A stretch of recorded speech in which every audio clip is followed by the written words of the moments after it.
जयाचा जनी जन्म नामार्थ झाला, जयाने सदा वास नामात केला, जयाच्या मुखी सर्वदा नाम कीर्ती, नमस्कार या ब्रह्म चैतन्य मूर्ती, सद्गुरुनाथ महाराज की जय, सद्गुरु श्री ब्रह्म चैतन्य महाराज की जय, जय जय रघुवीर समर्थ। आज परे तुम्हा सांगितली मात, नामा विनहित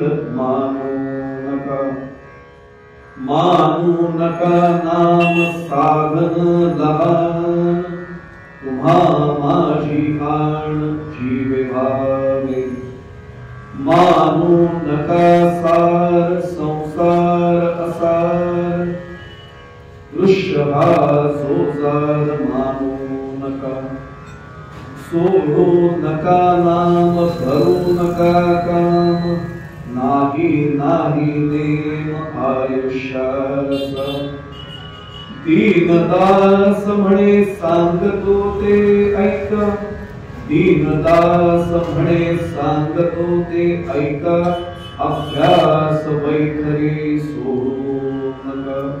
राजाधिराज प्रभु रामचंद्र महाराज की जय, सद्गुरु श्री ब्रह्म चैतन्य महाराज की जय, जय जय रघुवीर समर्थ।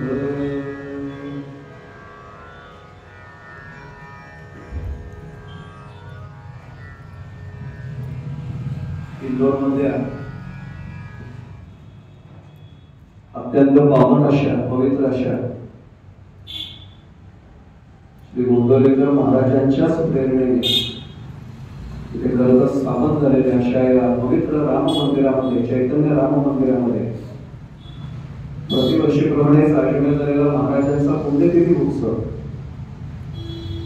आणि या निमित्तानं माझ्या परमभाग्याने माझ्या वाटेला आलेली 3 दिवसांची कीर्तन मालिका, या मालिकेला उपस्थित असणाऱ्या आजच्या पहिल्याच पुष्प, या पहिल्या प्रवचन पुष्पाला उपस्थित असणाऱ्या आपल्यासारख्या समस्त रामस्वरूप मायबाप योद्ध्यांचा आपण चरणस्पर्श करतो। कृतीने शक्य नसेल तरी मनाने भावनेने आपल्या सर्वांच्या चरणी साष्टांग प्रणिपात करतो। प्रत्यक्ष रामरायांना आणि आपल्या सर्वांचे सद्गुरू असलेल्या श्री ब्रह्मचैतन्य महाराजांना प्रार्थना करतो की आजची ही प्रवचन सेवा आणि संपूर्ण प्रवचन मालिका त्यांनी त्यांच्या चरणी रुजू करून घ्या। सर्व टेकाकांची जेव्हा दूरध्वनीवरून चर्चा झाली तेव्हाच मनामध्ये विचार असा आला की पुण्यतिथी उत्सव महाराजांचा आहे। इंदोर बद्दल वेगळं आकर्षण एवढ्यासाठी होतं की ब्रह्मानंद महाराज असो, आनंद सागर असो, महाराजांची पहिली भेट जर ब्रह्मानंद महाराजांची इथेच इंदोर मध्ये झाली, अशा इंदोर मध्ये जर महाराजांची सेवा त्यांच्या पुण्यतिथी उत्सवात करायला मिळत असेल आणि सर्व गुरुबंधू गुरुभगिनी या निमित्ताने जर भेटणार असतील तर याच्यापेक्षा आनंद कुठला वेगळा। म्हणून एकतर होकार दिला एक बार, आणि त्याच वेळी मनाशी निर्णय असा घेतला की महाराजांच्या उत्सवात पहिल्यांदाच इंदोरला जातोय तो दुसरा कुठला विषय न घेता महाराजांच्या हृदयाचा विषय जो आहे किंवा महाराजांचा अवतारच ज्यासाठी झाला त्या नामसाधनेच्याच संदर्भात महाराजांचाच आधार घेऊन बोलायचं। म्हणून मी त्यांना लगेच सांगितलं की हाच विषय 3 दिवसांच्या मालिकेसाठी घेऊया आपण, की श्री महाराज आणि नामसाधन। म्हणून निरूपणासाठी जो चिंतनासाठी अभंग मुळामध्ये ठेवलेला आहे, जो गाभा म्हणून आपण चिंतनासाठी वापरणार आहोत तो महाराजांचाच अभंग आहे।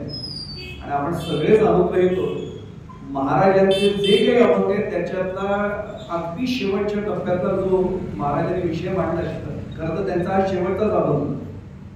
चरण एकदा फक्त पाहूया आणि मग जेवढा आज त्याचा विषय आपल्याला महाराजांच्याच कृपेने सोडवता येईल तेवढा विषय सोडूया, बाकीचे उद्याला 2 दिवसात चिंतन तसे करूया। महाराज सुरुवातीलाच पहिल्या चरणात म्हणतायत, आज वरी तुम्हा सांगितली मात, नामाविण हित मानू नका। मी पुढचं काही सांगण्यापूर्वी सांगतो, खरं तर काही वेळा वाईट वाटतं की आपल्या सद्गुरूंना किती तळमळीने सांगावं लागतं आणि हा शेवटच्या टप्प्यातला अभंग आहे. आजवरी तुम्हा सांगितली मात. मात याचा खरा मराठीतला अर्थ आहे गोष्ट.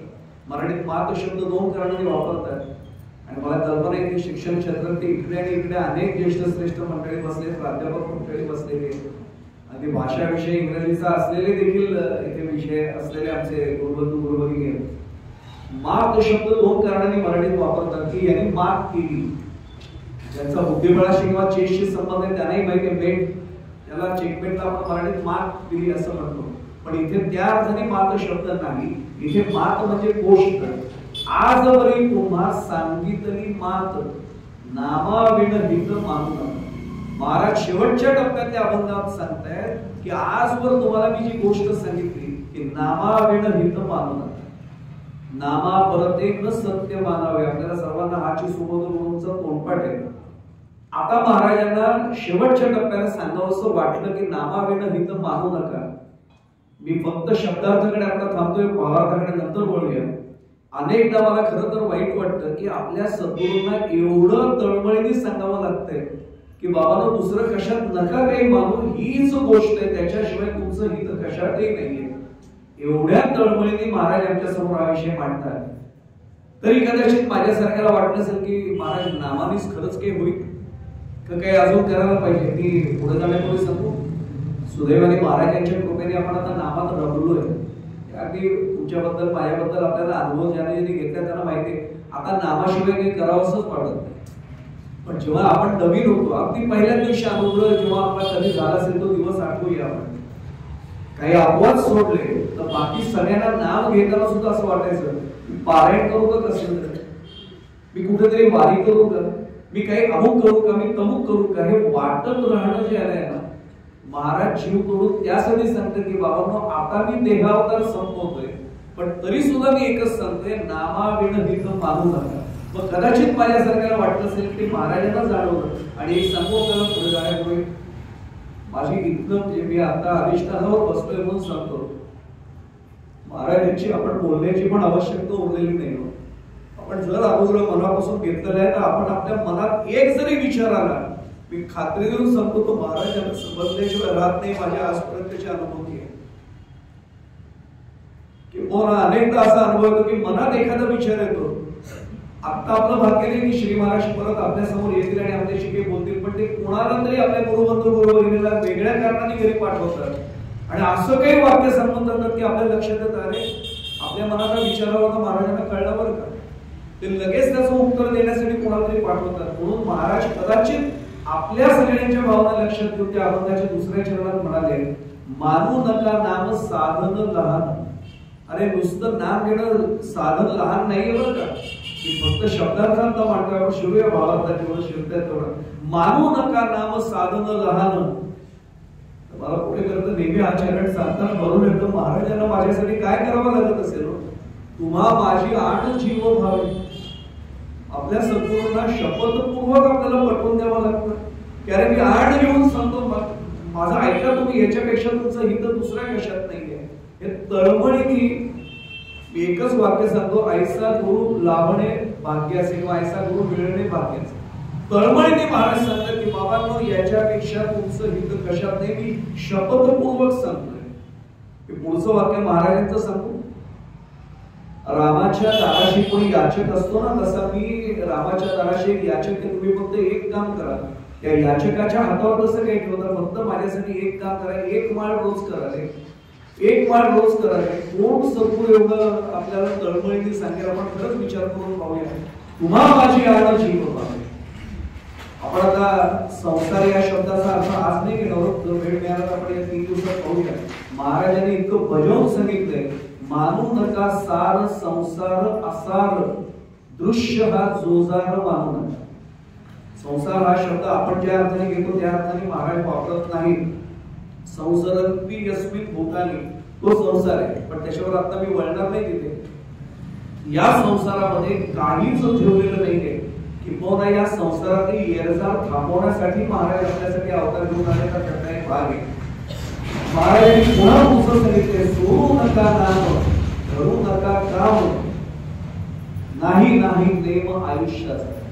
कुणाला खात्री हो पुढचं क्षण आहे तो या क्षणाला मी जर नाव घेत राहिलो ना, अंते मती सा गती आपल्या सर्वांनाच माहितीये. महाराज जीव तोडून सांगतायत की नाही नाही नेम आयुष्याचा, आत्ताच सुरुवात करा, आत्ताच नामामध्ये स्थिर व्हा, म्हणजे मग तुमची काळजी माझ्याकडे आहे निश्चित आहे. आणि म्हणून शेवटचं चरण कथा पाहूया. दीनदास म्हणे, महाराजांच्या नाममुद्रेमध्ये दीनदास महाराजांची नाममुद्रा आहे. दीनदास म्हणे सांगत होते ऐका, अभ्यास वैखरी सोडू नका. आपल्याला सर्वांना चारही प्रकार वाणीचे माहिती, परा पश्चिम मध्यमा वैखरी. आपण नामस्मरण करतो ते खरं करतो ते मध्यमेंत करतोय, पश्चिमतीमध्ये इथे येतं तेव्हा वैखरी मधलं नाम जेव्हा शक्य तेव्हा जोडून घ्या. हे महाराज का सांगत असतील, याचं कारण अभ्यास म्हणजे पुन्हा पुन्हा तीच गोष्ट करणं. अभ्यास वैखरी सोडू नका. म्हणून आपल्या सगळ्यांना सवय महाराजांनी कशी लावते, काही झालं की आपण लगेच श्रीराम हे येतच. ही अभ्यास वैखरी सोडू नका. रामपाठ आपण सगळे म्हणणारे मंडळी आपल्याला सर्वांना कल्पना आहे, ज्ञानदेव महाराजांच्या हरिपाठाचा उल्लेख महाराजांनी केलेलाच आहे. आणि भक्तगिरी मानावे दोन्ही वरिष्ठ त्या हरिपाठामध्ये सुद्धा पालुपल कुठलं आले, हरिमुखे म्हणा, हरिमुखे म्हणा, पुण्याची गणना कोणते, इथे पण हरिमुखे म्हणा. महाराजांचा अर्थ दुसरा काय आहे. त्यामुळे अभ्यास वैखरी सोडू नका. आता वैखरीने का सांगितले याचं पुन्हा 3 दिवसात किती वेळ मिळेल मला कल्पना नाही, पण जर मिळाला वेळ आपण निश्चितपणाने त्याचे चिंतन करूया. हा एक महत्वाचा भाग. नाममुद्रा दीनदास आहे म्हणून मला सहज सांगावं असं वाटतंय. पुढे गांभीर्याने पुढे आपण जाणार आहोत म्हणून एक लक्षात आलेला भाग सांगतो. या नाममुद्रेला फार महात्म्य आहे. कोण म्हणतं यालाही महत्व आहे. म्हणजे आधी केले मगच सांगितले असं जर असेल तर त्याला काही अर्थ होतो. त्यामुळे महाराजांनी, आपण कधी महाराजांची जर प्रतिमा पाहिली, ही प्रतिमा एवढ्यासाठी म्हणतो आपण प्रतिमा बघत नाही, आपण महाराजच बघतो. कारण आपल्याला खरंच सांगू, आपल्याला पुढे गेल्यानंतर वाटतं रामांची मूर्ती आहे, महाराजांची मूर्ती आहे, महाराजांची प्रतिमा आहे, तोपर्यंत आपण खूप लांब पडतो. महाराज बसले असं ज्या क्षणाला मला वाटायला लागेल ओळखायचं महाराजांची खरी कृपा. फोटो कसला, महाराजच तिथे आहे. आणि मग जर महाराजांकडे पाहिलं तर लक्षात येतं त्यांच्या हातात स्मरणीय म्हणजे जपमाळ आहे. मला एका प्रश्नाचं उत्तर द्या, महाराजांना हातात जपमाळ घेण्याची आवश्यकता उभी होती का? आपल्याला सर्वांना प्रसंग माहिती. हा प्रसंग कदाचित आपल्याकडे आलेल्या कोणी कीर्तनकारांनी सांगितलं असेल. खूप जुन्या महाराजांच्या काळातल्या ज्यांना गोष्टी माहिती आहेत त्यांना कल्पना आहे. महाराजांना एकदा ताप आला होता. आणि हे खरी गंमत आहे बरं का, या सगळ्या लीला असतात संतांच्या, आणि संत चमत्कार नाही दाखवत, त्यातनं आम्हाला तो चमत्कार वाटतो, त्यांचा तो स्थायी भाव आहे. आणि जवळच्याने आग्रह केला, महाराज चला डॉक्टरांकडे, चला डॉक्टरांकडे. महाराज असले ते म्हणजे माझा रामराय भवरोग घालवणार आहे, तो हा रोग घालवणार नाही का, कुठल्या डॉक्टरांकडे जा, माझा डॉक्टर समोर आहे. आणि तरी आग्रह धरला. म्हणून महाराजांना गंमत वाटली, चला जाऊया. त्यावेळेचं गोंधळ किती असेल मोठं. 4 डॉक्टरांकडे गेले, MBBS डॉक्टर त्यावेळेचे. आणि महाराज हसले, ते चला म्हणले, आतमध्ये आले. आणि त्या डॉक्टरांचं खरं सांगतो भाग्य असं, मेडिकल प्रोफेशन मध्ये आल्यानंतर त्यांचं भाग्य पहिल्यांदा उचललं. बाकी माझ्यासारखेच पेशंट जात होते. आज महाराजांचे पाय लागले दवाखान्याला, अजून काय पाहिजे. भाग्य उचललं त्यांचं. उभे राहिले पटकन. महाराजांचा अधिकार माहितीच होतं. महाराज आपण आज काय करणार म्हणले, बालघट्ट आहे, आणलंय शिष्यांनी. काय झाले म्हणे, महाराज बसा ना खुर्चीवर. खुर्चीवर बसले. महाराज काय झालंय, माझ्यासारख्याने काय सांगितलं तसं ताप नाही. महाराज होतो, संतांचे एक एक वाक्य एक एक शब्द बघावा लागतो. महाराज पटकन म्हणले, नाही ही सगळी मंडळी म्हणतात की माझ्या देहाला ताप आलाय. वाक्य फक्त पुन्हा एकदा, ही सगळी मंडळी म्हणतात माझ्या देहाला ताप आलाय. आपण काय म्हणतो, मला ताप आलाय.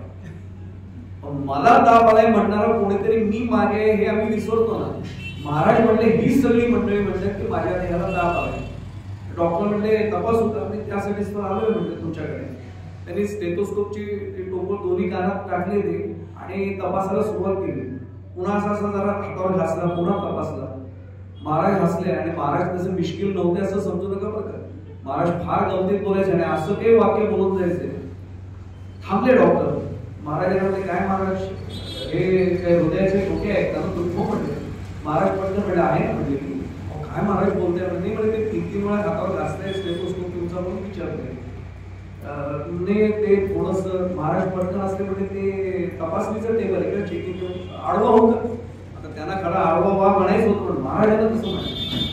महाराज आडवे झाला तर आज सांगा ना म्हणजे वाघाच्या गुहेत कसंही खाल्लं तर तुम्ही खाणारच म्हणजे कुठे बसू आडवा होतो म्हणजे पुन्हा स्टेथोस्कोप छातीला लावला शेवटी बाजूला काढल्याने हात जोडले महाराज म्हणजे काय झालं तुमचं वाक्य फक्त डॉक्टरांच्या मुखात नाही का महाराज म्हणजे आम्ही जे मेडिकल एज्युकेशन मध्ये शिकलो त्याच्या छातीची जी स्पंदन आहे त्यामध्ये लपडप लपडप असा आवाज येतो महाराज म्हणजे माझा येत नाही का येतोय म्हटलं फक्त श्रीराम जय राम जय जय राम एवढंच ऐकू येतं म्हटलं दुसरं काय ऐकूच येत नाही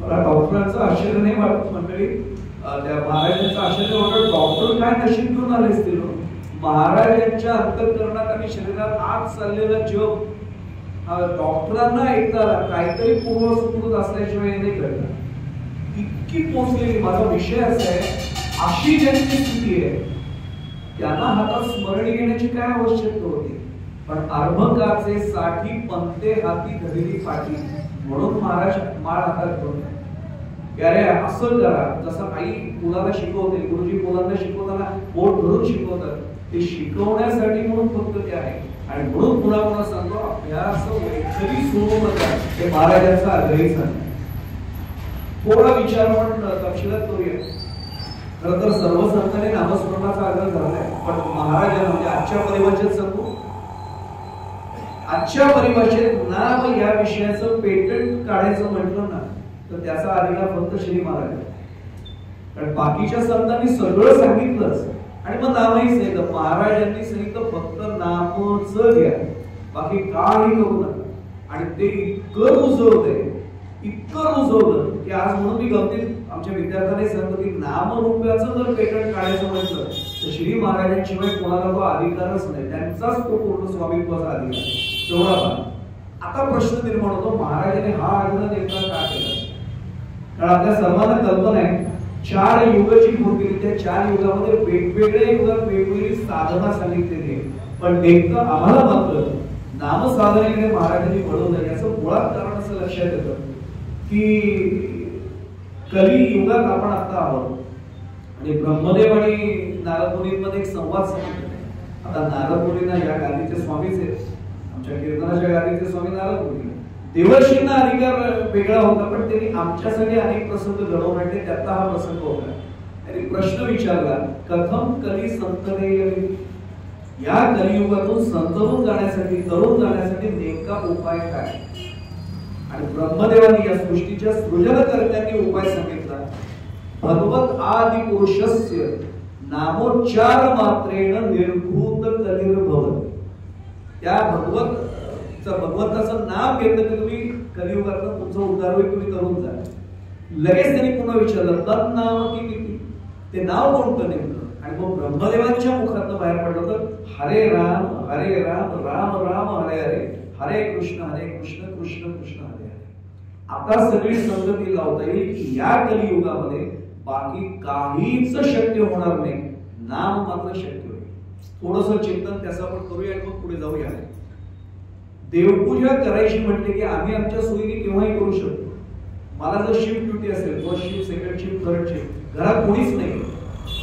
तर मी पूजेची वेळ एक ठेवू शकतो का हा साधा मनामध्ये पहिला प्रश्न मग एवढी बंधन आहे की पूजेच्या बाबतीत बाकीच्या बाबतीत जर आपण पाहिलं यज्ञाच्या बाबतीत सूर्योदयाच्याच वेळी खरं तर यज्ञ सांगितलं आहे आपण गोंधळ्याची नेहमी खरं तर मी त्याला यात्रा म्हणत नाही वारीच आपली असते गोंधळ्याला आपली वारी आपल्यासाठी मी स्पष्ट सांगतो आपल्याला वारकरी मंडळीसाठी पंढरपूरची वारी आहे आपल्यासाठी गोंधळे एक वारी आणि एक स्पष्ट सांगतो महाराजांकडे गेल्यानंतर दुसरीकडे कुठे जायची इच्छाच होत गोंधळ्याला एकदा जाऊन दर्शन घेतल्यानंतर कुठे जायचंच मनामध्ये येत नाही आलंच नाही पाहिजे तर समजायचं महाराजांची खरंच कृपा आहे एवढ्यासाठी सांगतोय की एवढी बंधन आहेत सगळ्या गोष्टींना नामाला बंधन नाही नाम कोणत्याही स्थितीत घेऊन चालतं एक ज्याला शौच अवस्था आणि अशौच अवस्था असं शास्त्रात म्हटलं जातं या सगळ्या बाबतीत नाम घ्यायला पूर्ण अनुमती आहे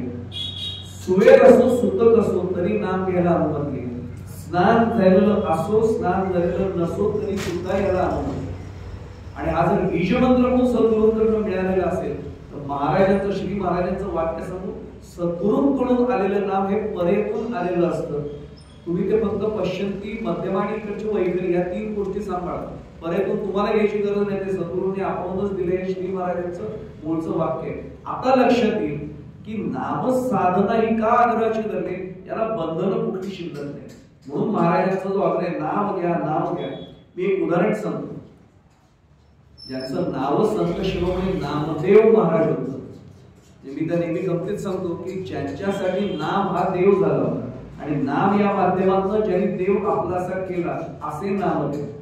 त्यांचा एक अभंग छान आहे, महाराजांच्या तत्वज्ञानाला आधारित असते तो. काळ वेळ नसे नाम संकीर्तनी उच्च नीच योगी हेही नसे. धरा नाम कंठी सदा सर्व काळ मग तो गोपाळ सांभाळे. दोन चरण फक्त सांगतो आपल्याला या विषयाशी आहेत म्हणून. काळ वेळ नसे नाम संकीर्तन. आता आम्ही सोयीने अर्थ काढतो. आम्ही सांगतो बरोबर नामदेव महाराज तुम्ही 750 वर्षांपूर्वी म्हटलं आमची तीच अडचण, आम्हाला वेळच नाही हो. काय आता तुमच्या काळी बरोबर 700-750 वर्षांपूर्वी शेती होती, आता नोकरी व्यवसाय नाही आम्हाला वेळ मिळतो. याला अर्थ नाही तो काळ वेळ नसे नाम संकीर्तन. काळ आणि वेळ यांचं बंधन नाही. या अर्थाने नामदेव महाराज म्हणते काळ वेळ नसे नाम संकीर्तन. आता त्याच्यामध्ये उच्च नीच योनी हेही नसे. कुठल्याच योनीचं बंधन नाही. सकाळांसी येथे आहे अधिकार हरीच्या नामे उद्धार. याचा अर्थ लक्षात येईल की कुठल्याही योनीचं बंधन इथे येत नाही. तुमचे भगतबुवा रामदासांनी प्रत्यक्ष ते साक्षीदार असलेले प्रसंग गडावरचा सांगितले. तो मुद्दा म्हणून सांगतो. भाटे गुरुजींना आपण गडावरच्या सगळे ओळखतो. सज्जन गडावर जर भाटे गुरुजी पाहिले असतील त्यांनी अत्यंत सुरळीत कडक, म्हणजे मंदिरात त्या बाकीच्या एखाद्या साधकाचा पण स्पर्श ते घ्यायचा नाही. सोहळ्यात असताना तिथला पूजा व्हायची आणि नेमकं त्यांनी सायंकालीन पूजा आटपली आणि ते म्हणजे बाहेर आले. ते आता आज सज्जनगडावर प्रकाशाची व्यवस्था खूप चांगली आहे, काही वर्षांपूर्वी एवढी नव्हती. त्यांनी प्रसंग असा सांगितला की त्यांच्या पायाला विंचवानी दंश केला आणि जोर ती कळ आली आणि हातात तसं ताट पूजा करून बाहेर पडत. श्रीधर गुरुजी आपण पाहिले असेल सज्जनगडावर बाहेर आले आणि हातात ताट खाली पडलं. काही गस ओरडले खाली बसले. आवाज आल्यावर बाजूला जमा व्हायला वेळ नाही लागला. सगळे जमा झाले आणि तुम्हाला कळेना काय झालं. गुरुजी काय झालं, गुरुजी काय झालं. त्यांनी फक्त बोट दाखवलं, विंचवाकडे बोट दाखवलं आणि पाय असा कळत करत होती. त्यांच्या पायामध्ये वेदना होत होती. सगळ्या जणांना कळत नव्हतं. बरं त्यावेळी गडावर खाली रात्रीच्या वेळी येणं एवढं तसं सोपं नव्हतं. आणि नेमकं त्या गर्दीतनं मकरंदबुवा म्हणतात की शर्ट पॅन्ट घातलेला एक सामान्य दिसणारा चिपळूण भागातला कुठंतरी आलेला एक माणूस आला कोकणातला. काय झाले पण बाजूला व्हा म्हणला. तो बाजूला झालेला माणूस पुढे आला आणि त्याला कळलं गुरुजींच्या पायाला विंचू झाला. कुठला विंचू होता. तरी बोट दाखवलं इथे पडलाय म्हणा. तरी विंचवाकडे फक्त पाहिलं. बाजूला म्हणले सगळे. गुरुजींचा कमंडल तिथे बाजूलाच होता. तो तांब्या घालून काही म्हणा. गुरुजी घेऊ का ते लांबून घ्या म्हटले. फक्त मला हात नाही झालं. त्या ह्याच्यात सुद्धा गुरुजी सांभाळले. ते सगळं झाल्यावर होता. त्यांनी तो गडू उचलला. मकरंदबुवा म्हणतात आम्ही सगळे बघतो हा काय करतो. म्हणजे त्याने हातात पाणी घेतलं, काहीतरी मंत्र म्हणला आणि अशी धार गुरुजींच्या पायावर सोडली. 5 मिनिटं लागले नसेल. गुरुजी काही झालं नाही असे तो उठले म्हणले. एक घडलेला प्रसंग सांगतोय मी. नाव घेऊन सांगतोय मकरंदबुवा रामदास मकरंद सुमन. आणि ते उठले म्हणे. ताट सगळं ते आपलं साहित्य गोळा करायला गेले. त्यावेळी गडावर मारुतीबुवा रामदास होते. मारुतीबुवा ते रात्री त्यांना विचारलं कुठे झालं गुरुजी, काय झालं होतं. त्यांना सांगता येईना डाव्या पायाला चावला का उजव्या पायाला चावला. आता पुढे जाऊन सांगतो. मग मी याचा तपास जरा केला की असं आहे का खरं. असं मंत्र विद्या मला अनेकांनी सांगितलं, आजही आहे. महाराजांनी श्रीराम जयराम जय जयराम मंत्र दिला, असा एखादा मंत्र का नाही दिला. त्याचं कारण आता सांगतो. त्या मंत्राच्या बाबतीत एवढी बंधन आहे. ग्रहण काळात त्याचं अनुष्ठान सतत करावं लागतं. एक ते जेवायला बसलेत समजा आणि चुकून कोणाला लक्ष नाही. त्यांनी शेजारच्या खोलीत केर काढताना लक्षात आलं. त्यांनी ताटाला नमस्कार करून जेवण सोडून उठायचं. केस समजा ताटाच्या तिथे पुढे दिसला किंवा ताटात दिसला, त्याने नमस्कार करून उठायचं. एकही घास नसला खाल्ला दिवसभर तसंच राहायचं. ही साधी बंधनं मी सांगतोय.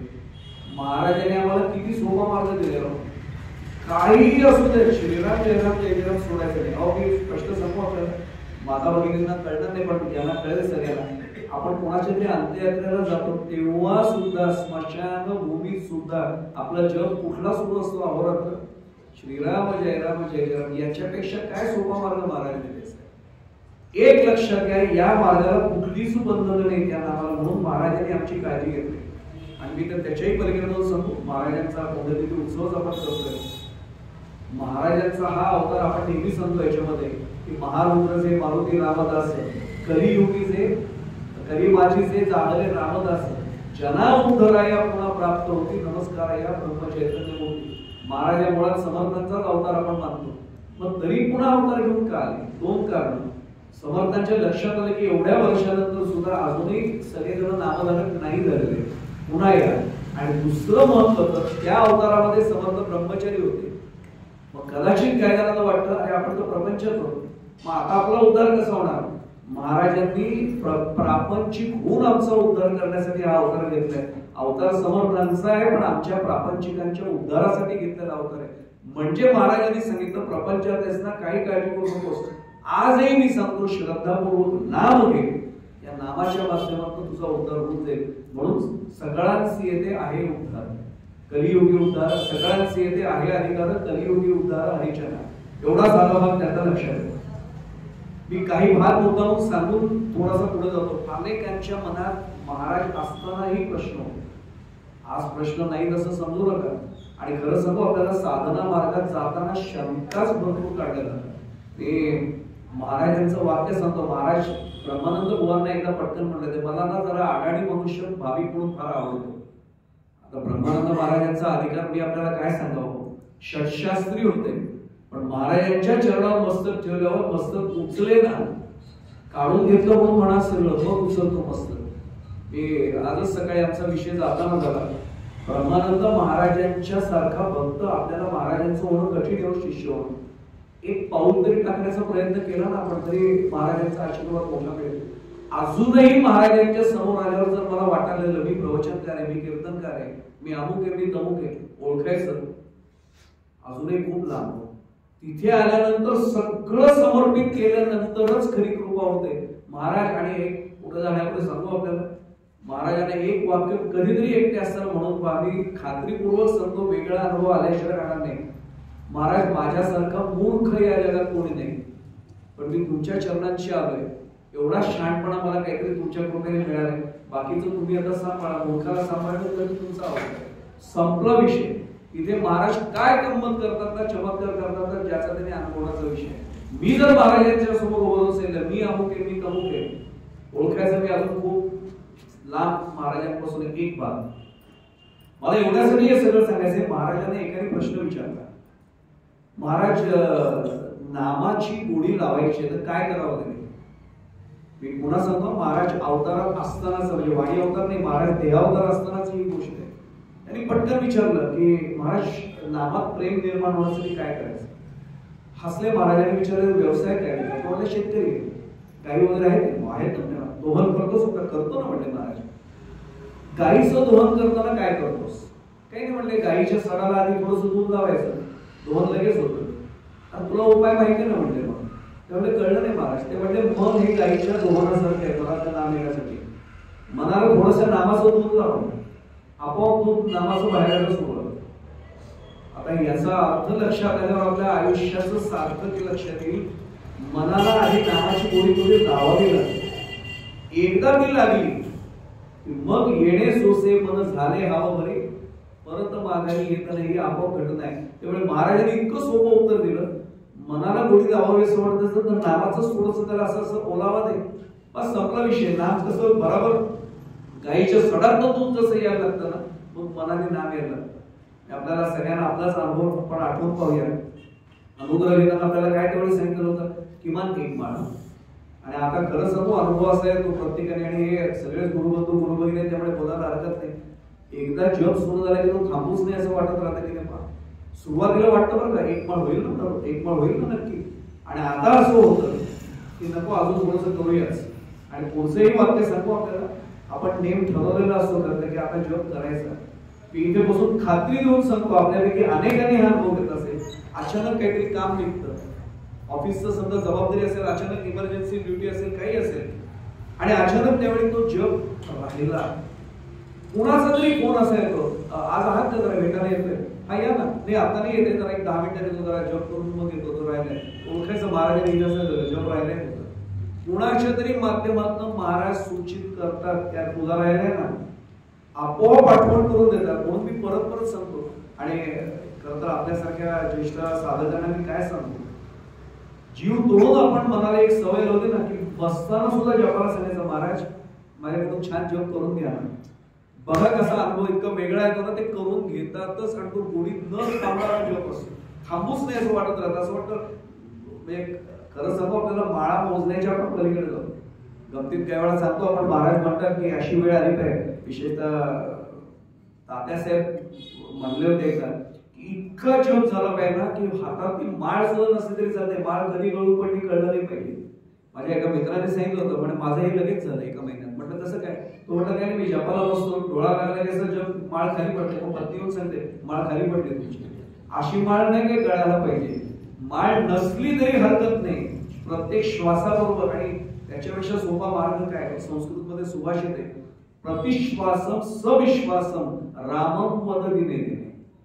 काय दोन गोष्टी आहेत, प्रतिश्वासम अवघड आहे हे खरं, तुमच्यासारख्याने मी म्हणत नाही, मी माझ्यासारख्या सांगतो, प्रतिश्वासम प्रत्येक श्वासाबरोबर, प्रतिश्वासम सविश्वासम पण विश्वासाबरोबर, रामम वद दिने दिने ओ विश्वासम पुनश्वासम आगमिष्यति मानवा. काय भरोसा आहे, आत्ता बाहेर पडलेला श्वास परत येईल, मग आत्ताच्या श्वासाला घेईन, मी नंतर करीन नको, याच क्षणाला मी जप करेन. हा त्याचा महत्वाचा भाग आहे. महाराजांना आणखी एक प्रश्न विचारला गेला. 3 दिवसात खरं वेळ पुरत नाही, पण मी तरी जेवढं बराबर विषय मांडताय तेवढं सांगतो. आणि मी परत परत सांगतो, महाराजांचे एक एक वाक्य आहे ना, एक वाक्य जरी कळलं तरी आयुष्यातच सार्थक आहे. महाराजांना एकाने प्रश्न विचारला, महाराज नाम घेताना मी असं वाचतो की सोहम साधना वगैरे असते. हसले महाराज. ते म्हणजे बराच अभ्यास आहे. मी म्हटलं ते सोहम साधनेमध्ये असं असतं ना, म्हणजे श्वास आत घ्यायचाय, ते पूरक कुंभक रेचक वगैरे. हसले महाराज. तुला विचारायचंय काय नेमकं? नाही म्हणजे राम श्रीराम जय राम जय जय राम हे 13 अक्षर म्हणताना आत केव्हा श्वास घ्यायचा आणि बाहेर केव्हा सोडायचा?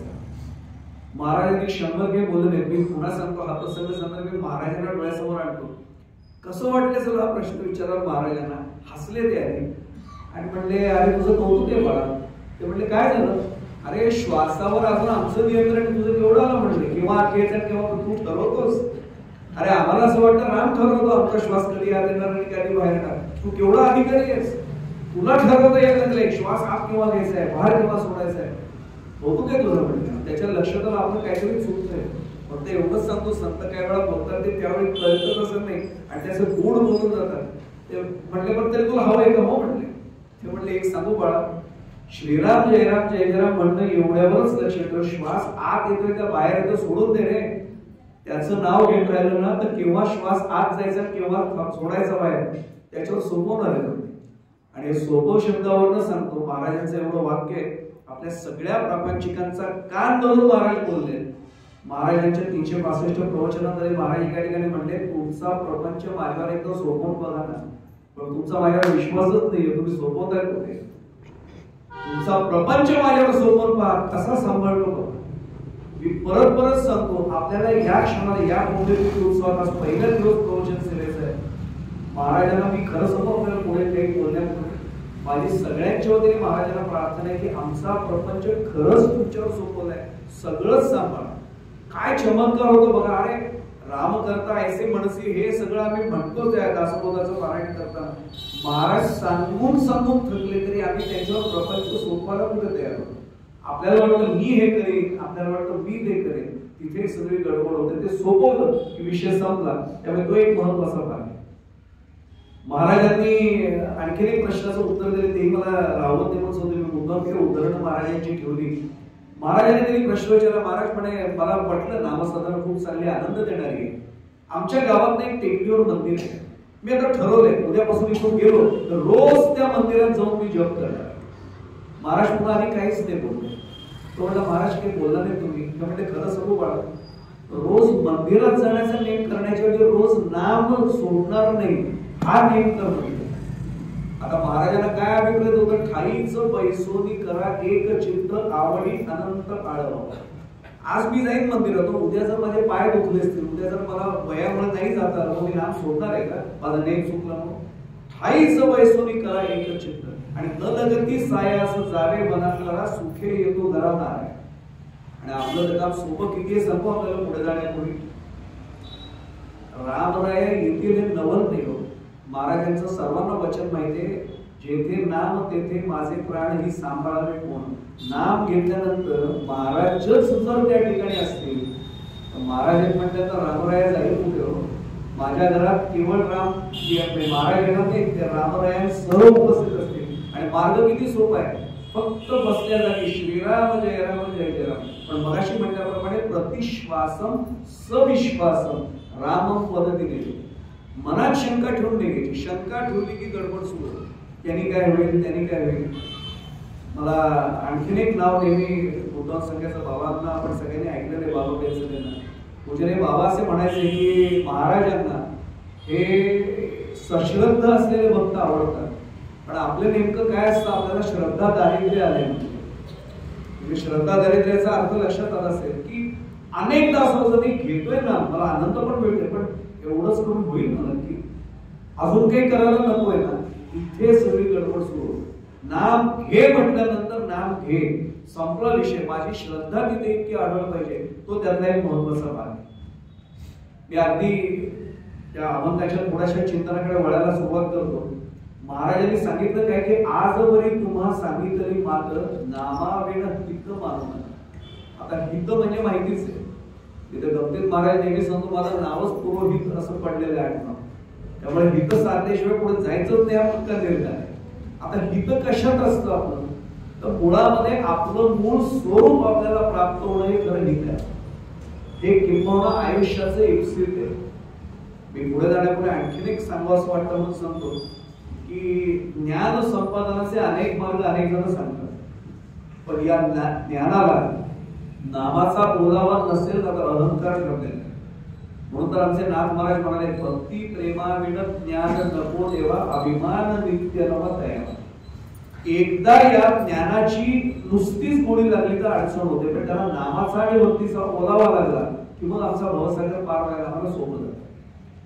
मग हित कशात येतं, आमचं आत्मज्ञान आम्हाला कळलं पाहिजे, मी कोण आहे कळलं पाहिजे. एक सांगू आपल्याला, आपण नामधारक होता किती परिस्थिती प्रपंचातली चढ उतार किती अनुभव आपण, पण आपलं कधीही सुदैवाने महाराजांच्या कृपेने आनंद नाही कमी होत. चढ उतार तर येणारच आहे. तो प्रपंच म्हटल्यानंतर आर्थिक बाकीचे सांसारिक सगळे दुःख सुख येतच राहणार, तरीही आपला आनंद जात नाही. याचं कारण असं की महाराजांनी आपल्याला अशी मोठी लावून दिली की आत्मस्वरूपाशी आपण एकरूप झालो. मी मुद्दा भागवतात काही संदर्भ थोडा देतो आपल्याला. कपिल मुनी आपल्या सर्वांनाच माहिती आहे. कपिल मुनी याचा अर्थ मुळात भगवान दत्तात्रयांचे सख्खे मामा अनुसूया देवीचे सख्खे बंधू आहे. आणि मुळामध्ये आपल्यासाठी षटशास्त्रांपैकी सांख्यशास्त्राचे प्रणेते. आईने त्यांना प्रश्न विचारला होता की कपिल नेमकं असं बघताना लक्षात येतं की आपण आश्रमाच्या अवस्थेत जो आहोत ना सगळे तुझे शिष्य आहेत, आपण सगळे आनंदी वाटतोय, पण बाकी जगात पाहिलं तर दुःखीच माणसं जास्त दिसतात, असं का नाही. काय उत्तर दिलं असेल कपिल मुनींनी. पहिलाच प्रश्न सांगितलं की आई बोलते तू माझ्या परीक्षा बघायची ठरवलीस. ठीक आहे पण आई सांगतो तुला, आनंदाचं विस्मरण झाल्यामुळे झालेलं दुःख आहे. थोडासा भाग मुद्दाम आपल्यासमोर मांडतो. महाराज आपल्यासाठी काय करतात ते आपोआप कळेल. आनंदाचं विस्मरण झाल्यामुळे आपल्याला दुःख आहे म्हणजे नेमकं काय, थोडासा अधिकारी श्रोत्यात सांगतो. आणि विज्ञान हा माझा विषय मुळात आहे, त्यामुळे अगदी आवर्जून सांगतो. प्रकाश आणि अंधार या दोन संकल्पना आपण नेहमी मानतो, पण विज्ञानाला जर विचारलं तर अंधार ही संकल्पना विज्ञान मानतच नाही. मला दाखवा विज्ञानाच्या कुठल्याही म्हणजे फिजिक्स ज्याला आपण भौतिकशास्त्र म्हणतो त्यात अंधार डार्कनेस ही कन्सेप्ट आहे, त्यात फक्त लाईट एवढीच संकल्पना आहे. आता प्रश्न असा मी म्हणतो, जर प्रकाश आणि अंधार दोन संकल्पना आम्ही व्यवहारात मांडतो तर तिथे का नाही. साधी गोष्ट आहे. गमतीत सांगितलं जातं की एका गुरुजींचा एक शिष्य गुरुजी त्याला सांगतात एक तास थांब जरा. आतमध्ये तो थांबलेला होता पर्णकुटीमध्ये. गुरुजी मुद्दामून थोडं सगळ्या शिष्याने बोल याला उशीर करतात. हा एक काम करत असतो, त्या असा घमेलेने किंवा टोपलीने काही म्हणतात असं काहीतरी बाहेर टाकत असं वाटतं. गुरुजी म्हणतात काय करतोस. अंधार खूप आला म्हणते, अंधार जरा बाहेर टाकतोय. गुरुजी हसले. त्यांना हाच प्रसंग घडवायचा होता. गुरुजी म्हणले एक काम करू, आता जुन्या काळची गोष्ट आहे, उपनिषदाच्या काळात तरी फक्त समय प्रज्वलित केली. प्रकाश गुरुजी एकदम छान आला, अंधार गेला. ते म्हणजे वेळा अंधार असा नाही झाला, अंधार नाहीच आहे मुळात. प्रकाशाचा अभाव म्हणजे अंधार. उदाहरणार्थी सोपं करतो, चला ते परिषद सोडून द्या. समजा या ठिकाणी आता उजेड आहे, बाहेरचा उजेड आता लाईट घालवले आपण सगळे, विद्युत कृत्रिम दिवे घालवले, तरी इथे प्रकाश आहे. कुठं आलाय उजेड? बाहेरला आलाय. समजा सगळे दारू खिडक्या बंद आपण केली, तर आतमध्ये अंधार आहे का? मग आतमध्ये अंधार का? प्रकाश आत पोहोचला नाही म्हणून आलेला अंधार आहे. रात्री उलट करूया, अंधार बाहेर आला, आता दारू खिडक्या लावून टाकते. आता बाहेरचा प्रकाश आला नाही म्हणून अंधार होता, आता बाहेरचा अंधार येऊ दिला नाही म्हणून प्रकाश आहे असू शकत नाही. याचं कारण तिथे प्रकाश नाहीये म्हणून अंधार आहे. अंधार नाही म्हणून प्रकाश असं कधी होत नाही. प्रकाश नाही म्हणून म्हणजे उजेड नाही म्हणून अंधार आहे. त्यामुळे लक्षात असेल, आनंदाचं विस्मरण झालं तर दुःख आहे, दुःख नाहीच आहे म्हणून. आता आनंदाचं विस्मरण का? कपिल मुनींनी आईला दिलेलं उत्तर आहे. आई बाळ जेव्हा तो जीव वाढत असतो आईच्या गर्भामध्ये, एवढ्याशा जागेत तो जीव राहत असतो, पण त्याची नाळ भगवंताशी जोडलेली असते आणि तो सतत सोहम सोहमचं जप करत असतो. मी तू म्हणजे मी म्हणजे तू, हे अनुसंधान सतत जोडलेले. 9 महिने 9 दिवस व्हायला येतात. त्याच्यात थोडा आधी वेळ तो भगवंताला सांगतो, देवा हे जागा कमी पडते, मला बाहेरच्या जगात पाठव ना. देव त्याला प्रश्न विचारतो, बा जीवा तुला जर मी बाहेर पाठवतो आणि माझं तुझं अनुसंधान कुठल्या तुम्हाला विसरलं असतं, तेव्हा कसा विसरेल? आता बघ ना, सोहम सोहमचा जप करतोच आहे ना. आता देवाला खरं तर माहिती असतं बरं का की हा विसरणार आहे पुढे. तसं थोडं स्पष्ट समोर आपल्याला आजच्या व्यावहारिक भाषेत आईला माहिती असते की लहानपणी आपण बाळाचा हात धरला, बाळ आईचा हात धरत नाही. बरं का, आई विषय करून सांगतो, आपण महाराजांचा बोट नाही करायचं, आपलं बोट महाराजांच्या हातात आहे. कारण आपला हात संपू शकतो. महाराजांनी एकदा आपला हात धरला की सुटणार नाही आणि ते बरोबर वाटही चुकू देणार नाही, बरोबर योग्य याच्यात आणखी. आई बाळाचा हात धरते, त्याला घेऊन जाते. आईला माहिती नसतं का काही वर्षांनी माझ्या हातात जसा याचा हात आहे, आता हा हात दुसऱ्या हातात जाणार आहे, आपल्या हातात नाही राहणार. हे आईला माहिती नसतं का? माहिती असतं. तरी सुद्धा आई म्हणते आता याची जबाबदारी माझ्यावर आहे, मी याचा हात सोडणार नाही. म्हणून आई त्याला गर्दीमध्ये सुद्धा बरोबर पार करते. तसा देवालाही माहिती असतं की आता हा सोहम सोहम करतोय, बाहेरच्या जगात गेल्यावर काय भरोसा आहे. आणि मग 9 महिने 9 दिवसानंतर प्रसव नावाच्या वायूच्या वेगाने त्याला तो जीवाला बाहेर पाठवतो. ती नाळ तुटली असं आपण म्हणतो. ती नाळ आईशी नाही तुटत, आत्मा आणि ईश्वर यांचं समरस्वरूप असलेलं रूप म्हणजे आई आहे.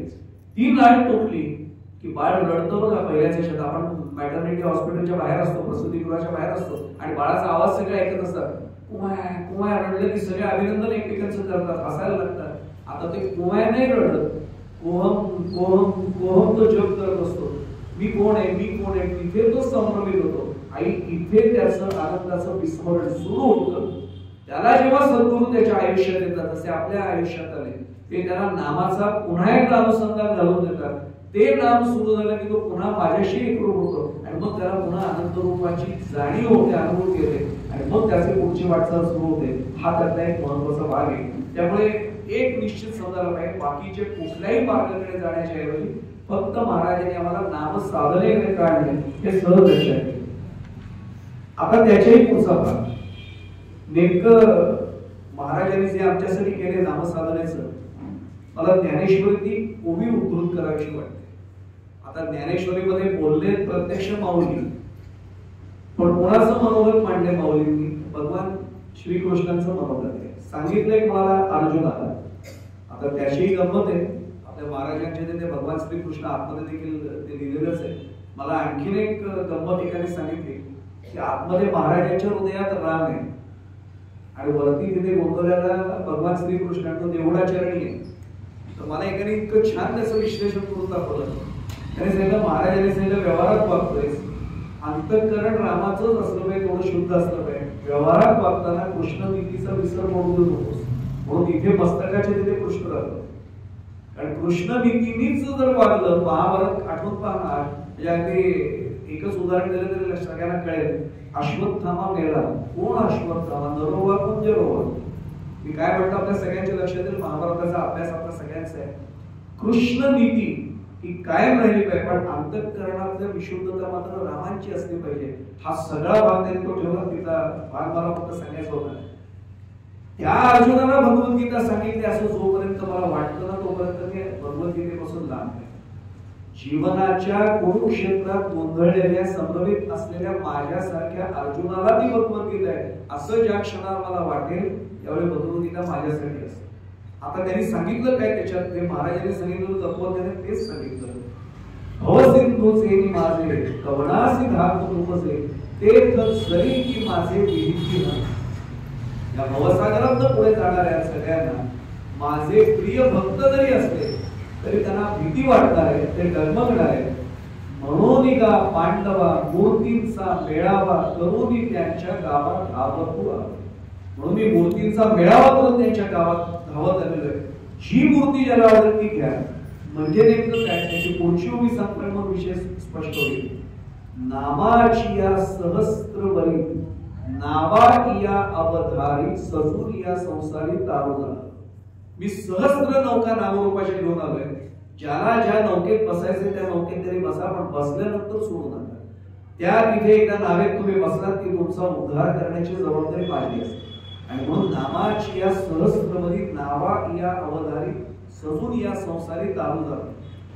मी कृष्णांत आपल्यासमोर आठवलं हे बोलता बोलता तारू झालं म्हणून तो सांगतो मग पुढे जातो. महाराजांनी आम्हाला एकदा ही नामसाधना दिली आणि या नामरूपी नौकेत आम्हाला बसवलं.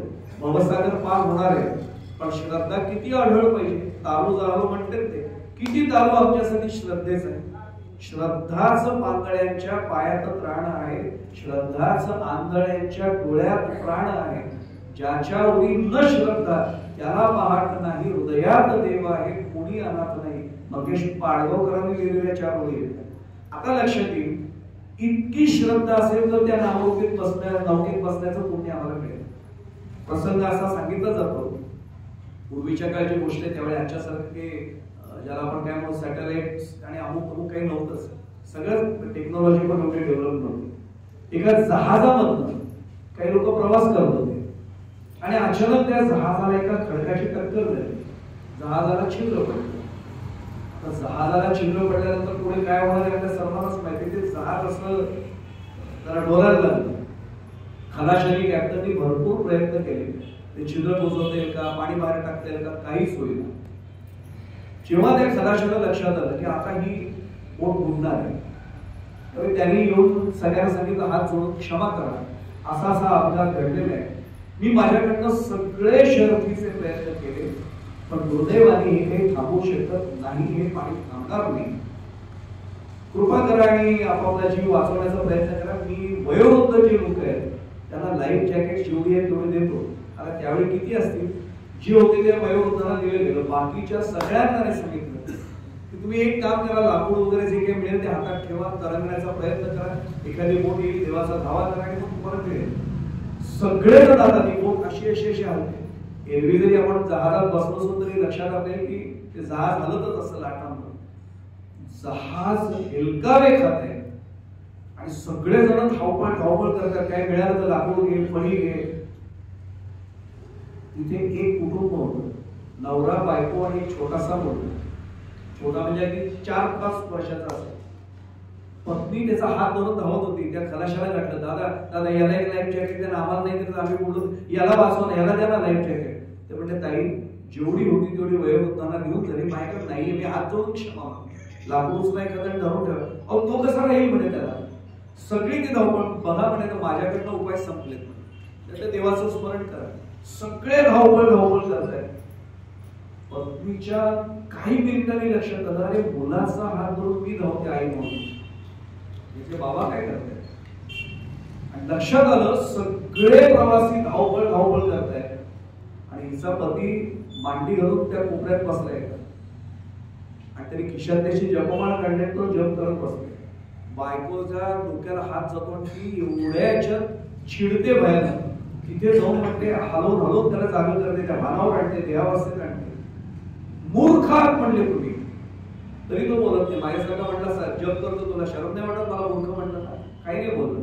श्रीराम अहो तुम्हाला बोलते, तुम्हाला श्रीराम. अहो सगळे इथे सगळे धावतायत, काही ना काही बघतायत, जीव वाचवत आहेत. अहो जहाज बुडतंय, पुढचं त्याचं उत्तर आहे का? म्हणलं तुला आज कळलं हे जहाज बुडतंय? मला सद्गुरूंची कृपा झाली, अनुग्रह झाला, तेव्हाच कळलं की बुडणारच जहाज आहे. हे जहाज आज नाही तर उद्या बुडणार आहे. माझ्या सद्गुरूंनी मला आधीच सांगितलं. अहो वेड्यात म्हणे तुम्ही, हो सद्गुरूंच्या मार्गावर वेडा झालेला तुम्ही माणूस. अहो कमाल करता पाहिजे काहीतरी बघा. तो पटकन सांगतो बस माझ्या शेजारी बस, मी सांगतो तुला जप कर, बघ काय आनंद मिळतो तो. आणि हे लोक वेळे धावतात. या धावण्याने कोणीही वाचणार नाही. आज वाचतील उद्याच काय. हे जहाज बुडणारं जहाज आहे. यातनं वाचण्यासाठी लाकडाची फळी नाही, ही माळ उपयोगी पडणार आहे. तरी ती शेवटी आई ऐकण्याच्या स्थितीत नव्हती. याच्या लक्षात आलं की 5 मिनिटं बडबड करून सुद्धा तिच्या डोक्यात काही शिरत नाहीये. प्रसंग पुढ्याचा सांगितलं, त्या वस्तू सगळ्या हालत होत्या, घरंगळ देत होते. याच्या शेजारी कोयता नेमका धाव असा घरंगळत आला. तो कोयता उचलला असा पटकन उभा राहिला. तुला समजत नाहीये मी एकदा काय सांगतो ते सांगू. हे खोटं होतं. जसं महाराजांच्या याच्यात प्रसंग आहे बघा, महाराज फक्त बोलले होते आणि आपल्या सर्वांना माहिती आहे, त्यांनी सांगितलं की हा वरवरचा राग आहे, इथला राग नाही. महाराजांचे खूप अनेक प्रसंग येतात. तो उभा राहिला, हातात कोयता धरला. तुला कळत नाही एवढं सांगून, थांब तुझं मूर्ख सोडवतो म्हणजे त्यांनी आविर्भाव केला. आता ते हसायला लागले. त्यांनी कोयता खाली टाकला. वेडियस म्हणले, आता तुला मी एवढा शिरच्छेद करीन म्हणून तू हसते. ती म्हणली तुमच्यावर नसलेला एवढा माझा तुमच्यावर विश्वास आहे, तुम्ही हे करूच शकत. का म्हणले? मी तुम्हाला चांगलंच ओळखते, तुम्ही जीव घेणारे नाही आहात म्हणे, जीव वाचवणारे आहात, त्यामुळे माझा तुमच्यावर विश्वास आहे. ते म्हणले हाच माझ्या रामावर विश्वास आहे, हाच माझ्या सद्गुरूंवर विश्वास आहे. मला माहितीये, तुला जसं माहितीये मी तुझं मोठं ओढवणार नाही, मलाही माहितीये की माझ्या आयुष्याचं नुकसान माझे सद्गुरू कधीच होऊ देणार नाही. नामापेक्षा काय घे जप. आणि मग तीही जपाला बसले तर पुढे काय झालं सगळ्यांना माहितीये. देह कधीतरी सोडायचंय, पण त्याचं नाम घेता घेता जाणं हे फार कमी जणांच्या भाग्यात आपल्या सर्वांना माहिती आहे. आणि हा प्रसंग आलाय म्हणून सांगतो. महाराजांचं चरित्र ज्यांनी अभ्यासले त्यांना हा प्रसंग माहितीच आहे. महाराज देहावस्थेत असताना एक साधू त्यांच्या तिथे आले होते. आणि साधूचं काय वाक्य असेल, जप करता करता त्यांचा देह त्यांनी महाराजांच्या समोर सोडला. आणि महाराजांनी त्यांच्या डोळ्यावर असा हात ठेवून डोळे बंद केले.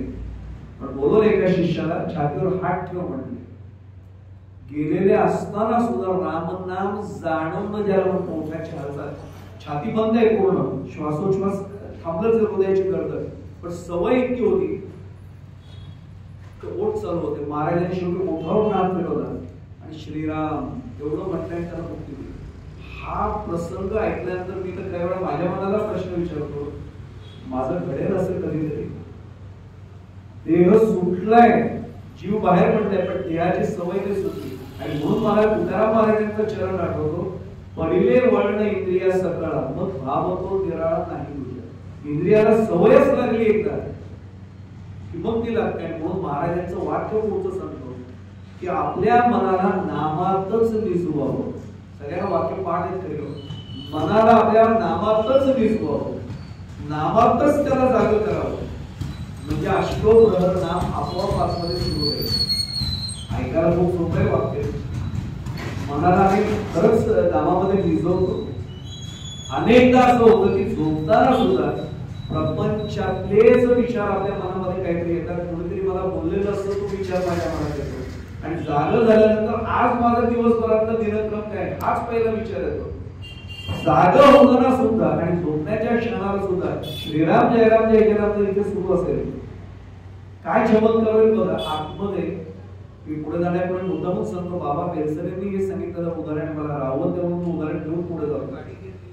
बाबांनी असं म्हटलं की वाणी अवतारामध्ये त्यांनी प्रश्न विचारला महाराजांना, महाराज मी फिलॉसॉफी शिकवतो, मी तत्वज्ञानाचा प्राध्यापक आहे, मला 45 मिनिटं वर्गात जाऊन तास घ्यावा लागतो.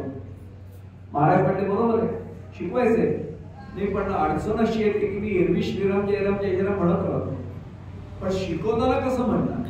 ते म्हणजे नाही, तुझं ते विविध करणं त्याच्या शिकवण्यामध्येच न्याय आहे. पण महाराज तो जप राहतो ना, ते म्हणजे सोपा उपाय सांगतो. वर्गात शिरताना त्याला क्षणभर उभा राहतो आणि एवढंच माझं स्मरण कर, फक्त माझ्या चेहरा डोळ्यासमोर आणि सांग महाराज आर्ततेने फक्त इथून बोल म्हणलं. आणि फक्त सांग महाराज आता माझं लेक्चर सुरू होते, मी शिकवणार आहे. लेक्चर घ्यायला विसरून जाणार सगळं बाकी. संपलं लेक्चर की पुन्हा दाराशी उभा राहा, पुन्हा माझं स्मरण कर आणि पुन्हा मला अर्थ तरी सांग. महाराज आता लेक्चर संपलं, आता श्रीराम जयराम जयराम सुरू 45 मिनिटं शिकव, जाताना आणि येताना फक्त मला सांगून जायचं. त्यांनी प्रश्न विचारला, यामुळे काय होईल? मी वर्गात शिकताना तुम्हाला सांगितलं महाराज माझं लेक्चर सुरू होते, वर्गात बाहेर पडताना म्हटलं महाराज माझं लेक्चर संपलं.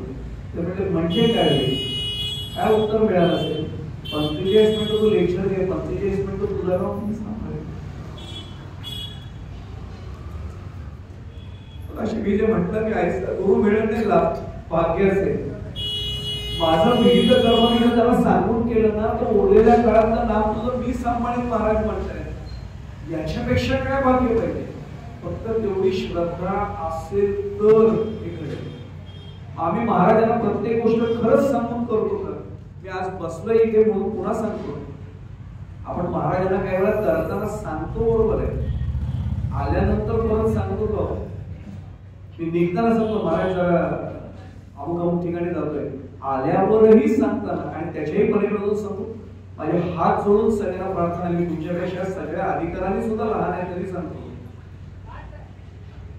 महाराजांना याच्या पुढे एक वाक्य वापरून बघा आजपासून, महाराज चला आपल्याला अमुक अमुक ठिकाणी जायचे, जाऊ देऊया बरं का.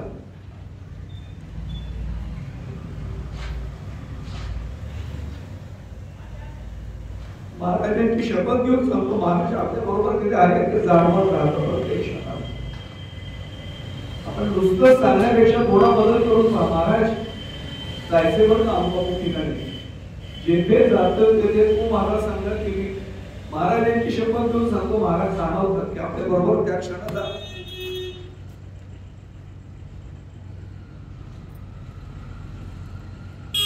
आणि त्यामुळे फक्त एवढा जरी या पुण्यतिथी दिवसात आपण हा बदल केला, माझे हात जोडून प्रार्थना, मला अधिकार कुठलाही नसला तरी मी हात जोडून प्रार्थना करतो. हा अनुभव घेतल्यामुळे आपल्याला सांगतो, अनुभव घेऊन बघा. नुसतं सांगायचं नाही, महाराज हे करायचे बरं का, मग महाराज काय चमत्कार करतात आपण अनुभव घ्या. गंमत अशी आहे, मुळात ज्याचं आपण नाव घेतो त्याला तरी स्वतःचं नाव आहे कुठे? म्हणजे अगदी स्पष्ट सांगायचं तर दासगणू महाराजांची मूवी आहे, जो स्वयमेव ब्रह्म झाला. नामरूप कुठून? त्या नामरूपाचा कल्पना प्रकृतीच्या आश्रयाचा, तो स्वतः स्वयमेव ब्रह्म आहे. मग नाम त्याला कुठून प्राप्त झालं? तर आपण त्याला नामात घेतलंय, ते संतांनी त्याला नाव दिले. तुकाराम महाराजांचं सुद्धा त्याला चरण आहे की तुकाराम महाराज म्हणतात संतांनी त्याला नाम आणि रूप दिलं म्हणून तो निर्गुणातला आपल्यासाठी सगुणात आला. आणि हाही विषय सांगतो, महाराजांनी सगुण पूजा खूप आवर्जून सांगितलेले. त्याचं कारण समर्थांची ओळी जर आपण ऐकली तर लक्षात येईल, सगुणाचेही आधारे निर्गुण पाविजे निर्धार. म्हणून आपल्याला नाही ना प्रत्यक्ष मंदिरात येऊन पूजा करता आली तर महाराजांची मानस पूजा हा त्यातला सर्वात महत्वाचा आग्रह होता. आपल्या सर्वांना कल्पना आहे, गोंदवल्याला जेव्हा आपण त्या काकड आरतीला उभे राहतो ना, तिथे तर महाराजांचं वाक्य आपल्याला सर्वांना माहिती आहे. काकड आरती सुरू झाली की ब्रह्मानंद महाराज म्हणायचे, ब्रह्मा विष्णू महेश तिथे प्रत्यक्ष गोंदवल्यात उपस्थित असतात. ते काकड आरती होताना ब्रह्मानंद महाराजांचं वाक्य आपण वाचलं असेल कदाचित. आणि हा अनुभव घेतल्यानंतर खरंच लक्षात येतं, त्यावेळी घ्यावी सेवा देण्याची देनानाथ आहे म्हणताना जर आपण इथून म्हटलं ना अंतःकरणानंतर डोळ्यात कचकन पाणी येतं. उपचार सीताकांत आपण जे जे उपचार करतो ना ते मनाने अक्षरशः काकडावरती मुखाने जसं म्हणतोय ना, तेव्हा मनातल्या मनात आपण जर करायला सुरुवात केली ना प्रत्यक्ष, त्यांना रामांना बसवलंय आसनाला, रामांना अक्षता दिल्या, रामांना सगळे उपचार आपण देतोय, त्यावेळी जाणवायला लागतं की महाराज मानस पूजेचा आग्रह का करायचा. आणि मला राहत नाही म्हणून सांगतोय, मानस पूजा महाराजांची आग्रहाची होती. आई प्रसंग आपण चरित्र अभ्यासले, आपल्याला माहितीच आहे. रामनवमीच्या उत्सवात महाराज देहावतारात असतानाच घडलेला प्रसंग आहे. म्हणून मी मगाशी म्हटलं की मला विशेष श्री महाराज आणि नामसाधना असंच घ्यायचं, नुसतं नामसाधना घ्यायचंच नाही. महाराजांनी किती वेगवेगळ्या प्रकारे उदाहरणं दिली असतील. आपल्याला माहिती शास्त्री बुवा त्यावेळी होते आणि सगळ्या अनुष्ठानाची जबाबदारी होती. रोज मानसपूजा महाराजांची व्हायची. त्याची महाराजांची मानसपूजा, ते रामांची म्हणत नाही, महाराजांची मानसपूजा रोज नित्य नियमाने. आणि नेमकी त्यांच्यावर जबाबदारी होती रामनवमीच्या उत्सवाची आणि त्या गडबडीमध्ये अनुष्ठानाच्या मानसपूजा राहिली. आणि महाराज असे तिथून बसलेले होते नेहमीच्या स्थानावर आणि गुरुजी बाजूने शास्त्रीभाऊ बाजूने गेले. महाराज पटकन म्हणले, बुवा ब्रह्मानंद महाराजांना आपल्याला माहिती, बुवा त्यांचं प्रेमाचं नाव होतं. बुवा उत्सवाची गडबड असली की त्याला धावपळच उडते नाही. बुवा म्हटले, हो त्यांना अरे कळलं नाही काय म्हणतात. नाही म्हणजे धावपळ किती उडावे, मानसपूजा राहते म्हणे काही काही जणांची. शास्त्री बुवा असे चमकले पटकन. महाराजांना तिथे बसलेले असं नमस्कार केला, गेले पूजा करून आले आणि म्हणले, महाराज क्षमा मागतो, मुद्दामून नव्हती राहिली, या गडबडीत तयारीच्या राहिली होती. महाराज असले म्हणले, अरे वेड्याने की तुला त्यासाठी नाही सांगितलं, पण तुझ्या मानसपूजेची मला सवय झाली त्याचं मी काय करू. तू तुझ्या खोलीत बसून मानसपूजा करतो आणि महाराजांनी प्रसंग असं सांगतात की उजवी मांडी वर केली, आज तू गुलाबाचं फुल वाढत असे मग पोचले म्हणते. महाराजांनी ते फुल दाखवलं, मानसपूजा पोचते असं महाराजांनी दिलेलं उदाहरण ऐकल्यावर सुद्धा आम्हाला जर रामांची मानसपूजा नाही करता आली तर काय आम्ही बोलणार त्याच्यावर. म्हणजे मी पुन्हा पुन्हा सांगतो की महाराजांनी सांगितलेला मार्ग डोळे झाकून त्या मार्गाने आपल्याला गेलं पाहिजे. समर्थांच्या भाषेत सांगायचं तर अविचारेण तत्कार्य, त्यांनी सांगितलं, मी नाही आता विचार करणार. आपण काही वेळा काय करतो, फार चिकित्सा करतो, नाही असं केलं तर काय होईल. मी स्पष्ट सांगायचं तर महाराज अशा ठिकाणी बसूता तशा ठिकाणी बसूता, महाराज म्हणतात कुठेही बस, जप कर म्हणजे जर. आणि महाराजांचं मला त्या 365 प्रवचनामध्ये एक वाक्य ते माझ्यासारख्या जडजीवासाठी आहे, नेम फार मोठा करू नका म्हणजे. कारण तो नाही ना जमला तर मग नंतर कंटाळा येतो. नेम थोडा असावा पण जो करावा तो पाळण्यासारखा असावा आणि तो नित्य नेमाने पाळा. काय महाराजांनी सोपा याच्यापेक्षा आपल्याला मार्ग अध्यात्माचा दाखवावा. आणि म्हणून आपल्या लक्षात येईल खरं म्हणजे देवाची प्राप्ती करण्यासाठी आपण नामसाधन करतो असं अनेक जण म्हणतात. मला ते वाक्यच कळतं, त्याची प्राप्ती नाही करायची, तो प्राप्तच आहे. प्राप्ताची प्राप्ती आहे, महापाप आहे खरं. तो प्राप्त आहे जेणे परमार्थ ओळखिला असं म्हटलंय, केला नाही म्हटले समर्थांनी, ओळखिला किंवा ओळखिला हरी धन्य तो संसारी. तो ओळखायचा आहे, तो आहेच इथे. तैसा हृदयामध्ये मी रामू असता सर्व सुखाचा आरामो की भ्रांतासी कामो विषय. हे माऊलींचं वाक्य आहे, आपल्याला माहिती आहे ओवी आहे त्याची. तो आतमध्येच आहे ना, बाहेर दिसतोय तो दाशरथी राम आणि आतमध्ये असलेला आत्माराम एकच आहे. हे जे अनुभूतीच्या पातळीवर आणतात ना ते आमचे सद्गुरू आहेत. त्यामुळे एक समजायला पाहिजे की आम्ही मानसपूजा करताना ती केवळ बाहेरची नाही करते, आत्मारामाची सुद्धा ती मानसपूजा आहे हे समजून केल्यानंतर हा गोष्ट ही फार वेगळी होते. मग त्याची भेट कशी होईल. समजा मला या महाराजांकडे जायचंय, मी जरोडेकरांच्या दाराशिवार भेट वाजवली, कोण आहे आता आपण पटकन माझंच नाव सांगतो. त्यालाही माझ्या ओळखीचे एक नाना डोबळे म्हणून संघाचे त्यावेळेचे महाराष्ट्र प्रांताचे बौद्धिक प्रमुख होते, ते आमच्या घरी जेव्हा आले दरवाजा वाजवला आणि विचारलं कोण आहे, हसले. ते म्हणजे या देहाला लोक नाना डोबळे म्हणतात. हे एवढं आलेलं तर माझ्यासारख्याकडे पण नाही फिलायच होतं, मी अमुक अमुक आहे, मी म्हणजे नेमकं कोण हाही प्रश्न असतो. विषय म्हणून त्या प्रतिपाद्य विषय नसल्यामुळे आज जात नाही. मग त्याच्या दारात उभं राहिल्यानंतर द्वारघंटी म्हणजे डोरबेल वाजवायला नको का. ती कुठली द्वारघंटी आहे, ती कुठली बेल आहे, त्याचं नाम ही त्याची द्वारघंटी आहे. आणि 2 प्रवेशद्वार सांगितले, एक नामरूपी द्वार सांगितलंय आणि दुसरं महत् सेवा द्वार माहुर विमुक्ती. आपल्याला भागवताचा संदेश माहिती आहे. महत् सेवा म्हणजे महान पुण्यवंतांच्या सगळ्यांची ती सेवा करणं. आता त्यांची सेवा करणं म्हणजे त्यांना जे आवडेल ते.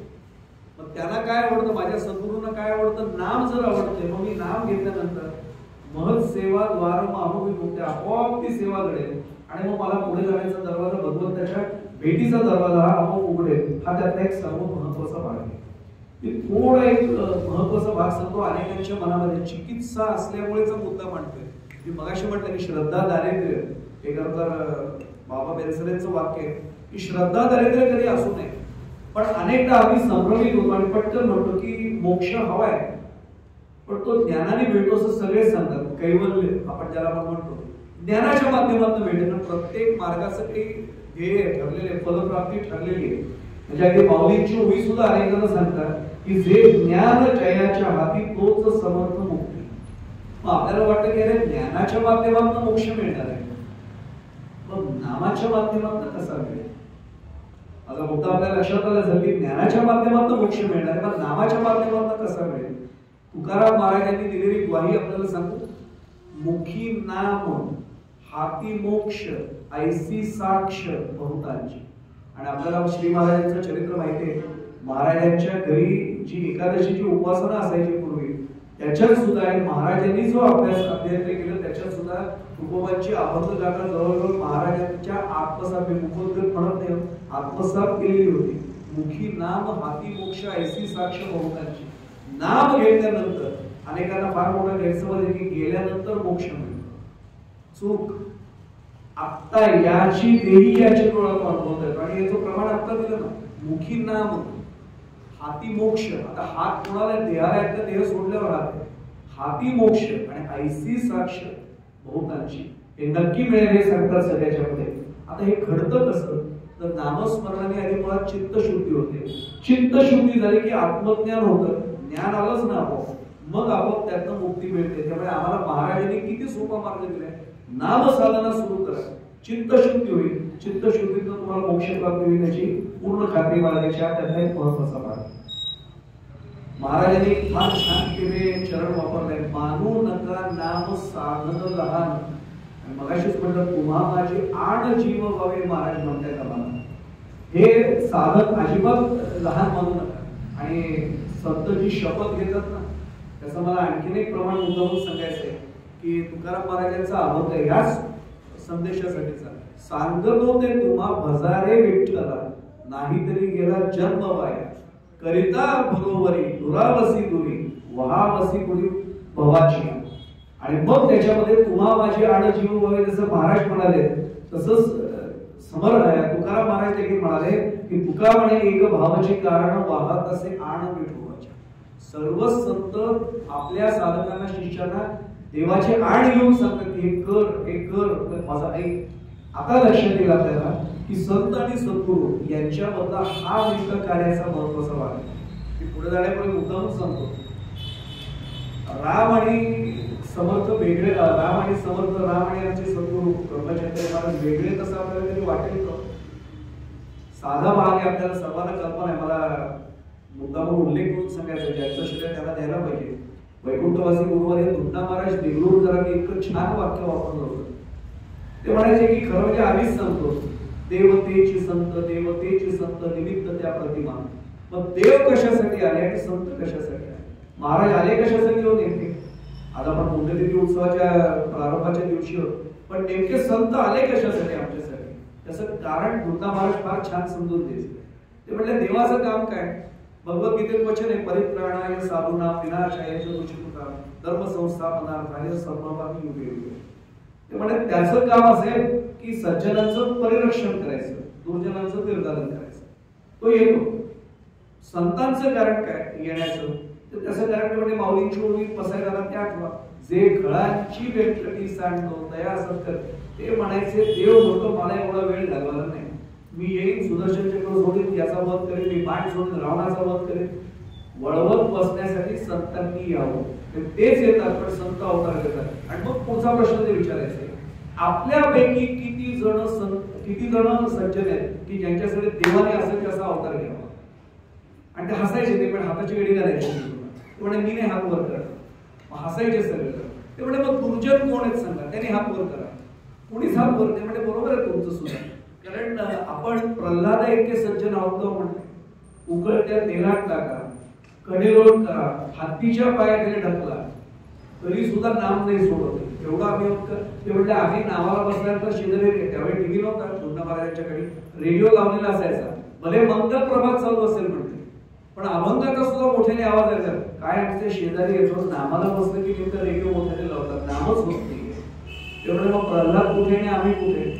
उकळत्या तेलात टाकल्यानंतर सुद्धा नाम सोडत नाही. आणि आम्ही रेडिओचा आवाज ऐकला म्हणतो जरा व्यत्यय येतो, नाम घेता येत नाही. ते म्हणजे आम्ही खरं सज्जन आहोत का? नाही होत. पण आम्ही दुर्जन आहोत का? रावणासारखे आहोत का? कंसासारखे आहोत का? नाही आहे. म्हणजे आम्ही मध्यम मार्गी लटकलेले लोक. मग आमच्यासाठी देवही येत नाही आणि आम्ही दुष्ट नाही, त्यामुळे पुन्हा देव दुष्ट पण नाही. मग आमच्यासाठी कुणी यायचं? तर देव संतांचं रूप घेऊन मध्यम मार्ग काढून आम्हाला येतो आणि आमचा मार्ग नीट कसा सुकर होईल यासाठी प्रयत्न करतो. त्यातला एक साधा महत्वाचा भाग आहे. एवढ्यासाठी सांगितलं की मानू नका नाम साधन लहान. जेव्हा महाराज सांगतात, एक लक्षात येतं आपल्याला की महाराजांनी स्वतः सिद्ध केलेला मंत्र आम्हाला दिला. आम्हाला नाही तो सिद्ध करायचा आहे, महाराजांनी सिद्ध केलेलाच मंत्र आम्हाला दिलाय आणि तो आम्हाला फक्त घ्यायचा आहे. हा त्याचा महत्वाचा भाग आहे. आता थोडंसं चिंतन मी वेगळ्या स्वरूपात मांडणार आहे. आपण नाम साधनेकडे जातोय. नाम घेणं हा पहिला टप्पा आहे. आपण नाम साधनेकडे जाणार आहोत. नाम साधनेचे 3 प्रमुख टप्पे पडतात. एक नाम घेणं, ते नामोच्चार असं त्याला खरं म्हटलं जातं अध्यात्मशास्त्रात. दुसरं आहे नामस्मरण, हा दुसरा टप्पा आहे. आणि तिसरं नाम साधना, जो आपण विषय ठेवलाय. आता खऱ्या अर्थाने मी विषयात प्रवेश करतो असं समजा. नामोच्चारण, नामस्मरण आणि नामसाधना. आणि फलश्रुती काय होते नामसाधना झाली तर नामसमाधी. जी महाराजांची मगाशी सांगितलं ती कुठल्या जन्मात महाराजांची कृपा होईल माहित नाही. नामोच्चार अगदी पहिला टप्पा आहे. चला पहिल्या टप्प्याकडे आपण बघूया, विचार करू. अगदी पहिल्या टप्प्यात नाव घ्यायला आवडायला लागतं, नाव घ्यायला लागतं. पण हे सुद्धा सद्गुरु कृपा असल्याशिवाय शक्य होत नाही. अहो, देवाच्या दाराशी जाऊन सुद्धा हात जोडायचे न वाटणारे किती माणसं तुम्हाला. आपण इंदोरमध्ये आहात पण महाराष्ट्राशी आपलाही संबंध आहे. आमच्याकडे एक जण वक्ते होते, मी नाव नाही घेणार त्यांचं या कार्यावर बसून, मोठी होती व्यक्ती. जे एक तर महाराजांनी आपल्याला सवय कुणीच वाईट नसतं, पण त्यांची तिकीट लावून भाषणं व्हायची, ईश्वराला रिटायर करा. काय म्हटलं लक्षात या, महाराष्ट्रात त्यांची भाषणं. आणि अनेक विद्वान लोक म्हणायचे की मी विद्वान आहे, मी ऐकायला जातो, मी बुद्धिवादी माणूस आहे. मला आश्चर्यच वाटतं, बुद्धिवादी या शब्दाचा मला त्यांनी अर्थ विचारत होता. मी त्याला सांगितलं आपल्या बुद्धीने जे वाद निर्माण करतात समाजात त्याला बुद्धिवादी म्हणतात. काय आश्चर्य, तुम्ही त्याच्यासाठी व्याख्यानं लावता ईश्वराला रिटायर करा. योगायोगाने एका संस्थेचा, आता मी कार्याध्यक्षपदी कार्यभाग होतो त्यामुळे ते नेमके आमच्याकडे आले होते आणि ते अपेक्षेपेक्षा लवकर आले. 3 तास त्याला वेळ द्यायला. त्यामुळे आपण बसूया, आम्ही चर्चा करत कार्यालयात बसलो होतो. नेमकं कोणीच नाही. म्हटलं आता सद्गुरूंची प्रार्थना केली, म्हटलं माझ्या विषय क्रमाला बोलायला गॅप होतो, वयाने खूप मोठे होते, अधिकाऱ्याने त्याचा अभ्यास खूपच मोठा होता. फक्त एकच त्यांचं होतं, ईश्वराला रिटायर करा. मी ईश्वर मानतो. आणि वेगळ्या कारणासाठी ते आले होते की त्यांना पटकन म्हटलं सर चहा घेणार ना आपण, शुगर आहे म्हणजे मला. म्हटलं विदाऊट, हा चालेल म्हणजे मला पण आवश्यक आहे, गरम नक्की केलं. मी पटकन बेल वाजवली, आमचे शिपाई तिथं आले. मामा म्हटलं चहा झाला, एक त्यांना साखर नको, मला साखर चालेल, आणतो म्हटलं. आणि ते निघतात तेवढं मी झालं. मामा म्हटलं थांबा, तुमची रिटायरमेंट जवळ आली. पण अगदी जवळ आले. लोक पेन्शनची फाईल गेली अलिबागला, जिल्हा ठिकाणचा अलिबाग गेली म्हणले अलिबागला.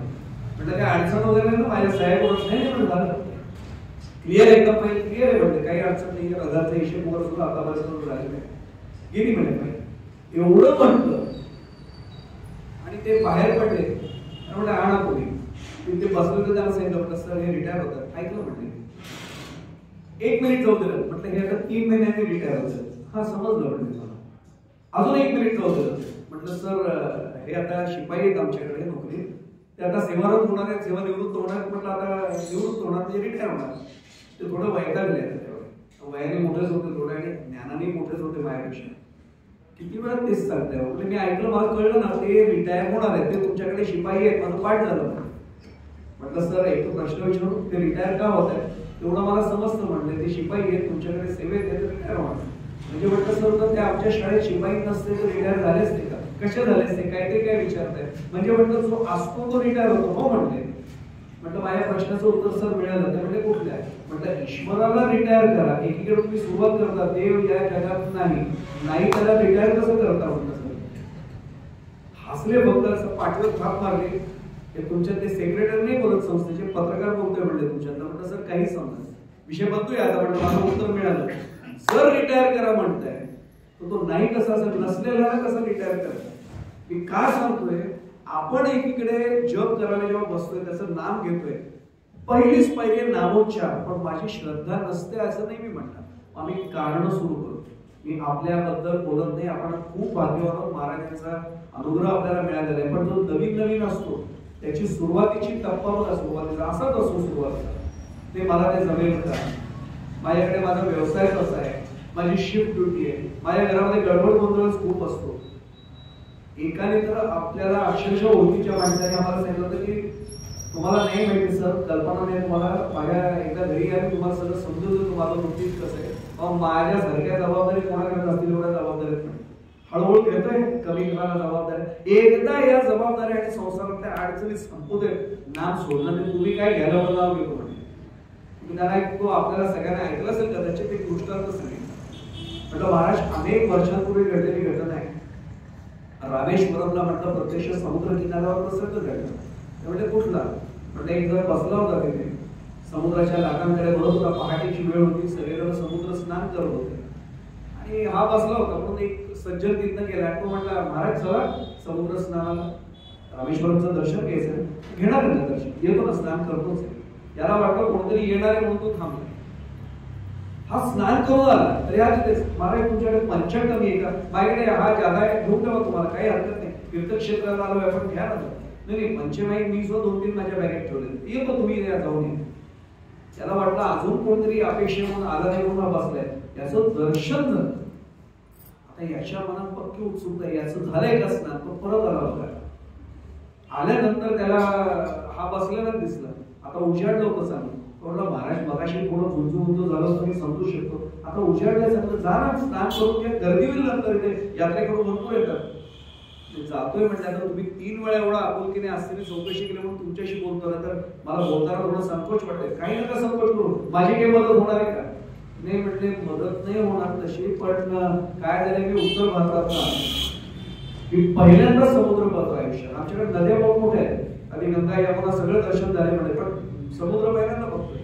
अडचण अशी या असे काही येतात ना लाटा, भीतीच वाटतो ना, नेमकी भरतीची होती, धडाधड धडाधड त्या लाटा येतात. खूप घाबरतो मी करणारच ना. पण मी एक निश्चय केला, या लाटा थांबला की पहिलं माझंच नाही. आता लक्षात आलं असेल या दृष्टांत काय झालं. त्याने हात जोडून सांगितलं, महाराज म्हणजे या जन्मात काय तुमचं समुद्र स्नान होणार. आता मला काय म्हणायचे मुद्दा लक्षात आला असेल, माझ्या प्रपंचातल्या अडचणींच्या लाटा थांबल्या की मी नाम घेईन.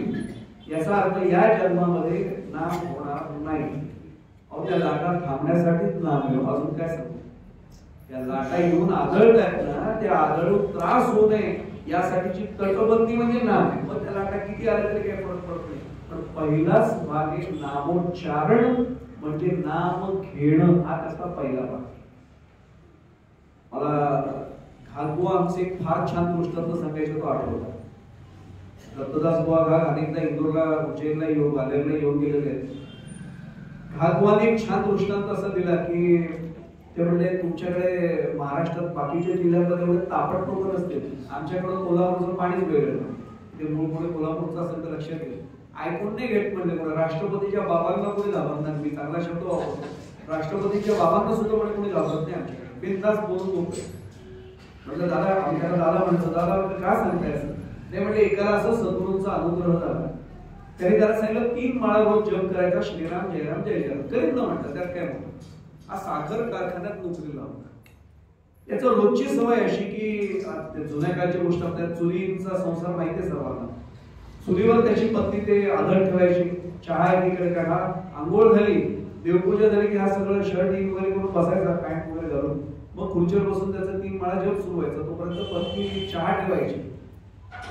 चहा तयार झाला की तोपर्यंत त्याचा 3 माळा जप व्हायचा. तो चहा घ्यायचा आणि मग कारखान्यात जायचं.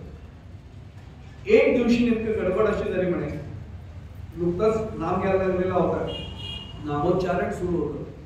श्रीराम जय राम जय जय राम, श्रीराम जय राम जय जय राम हा नाम घेत होता.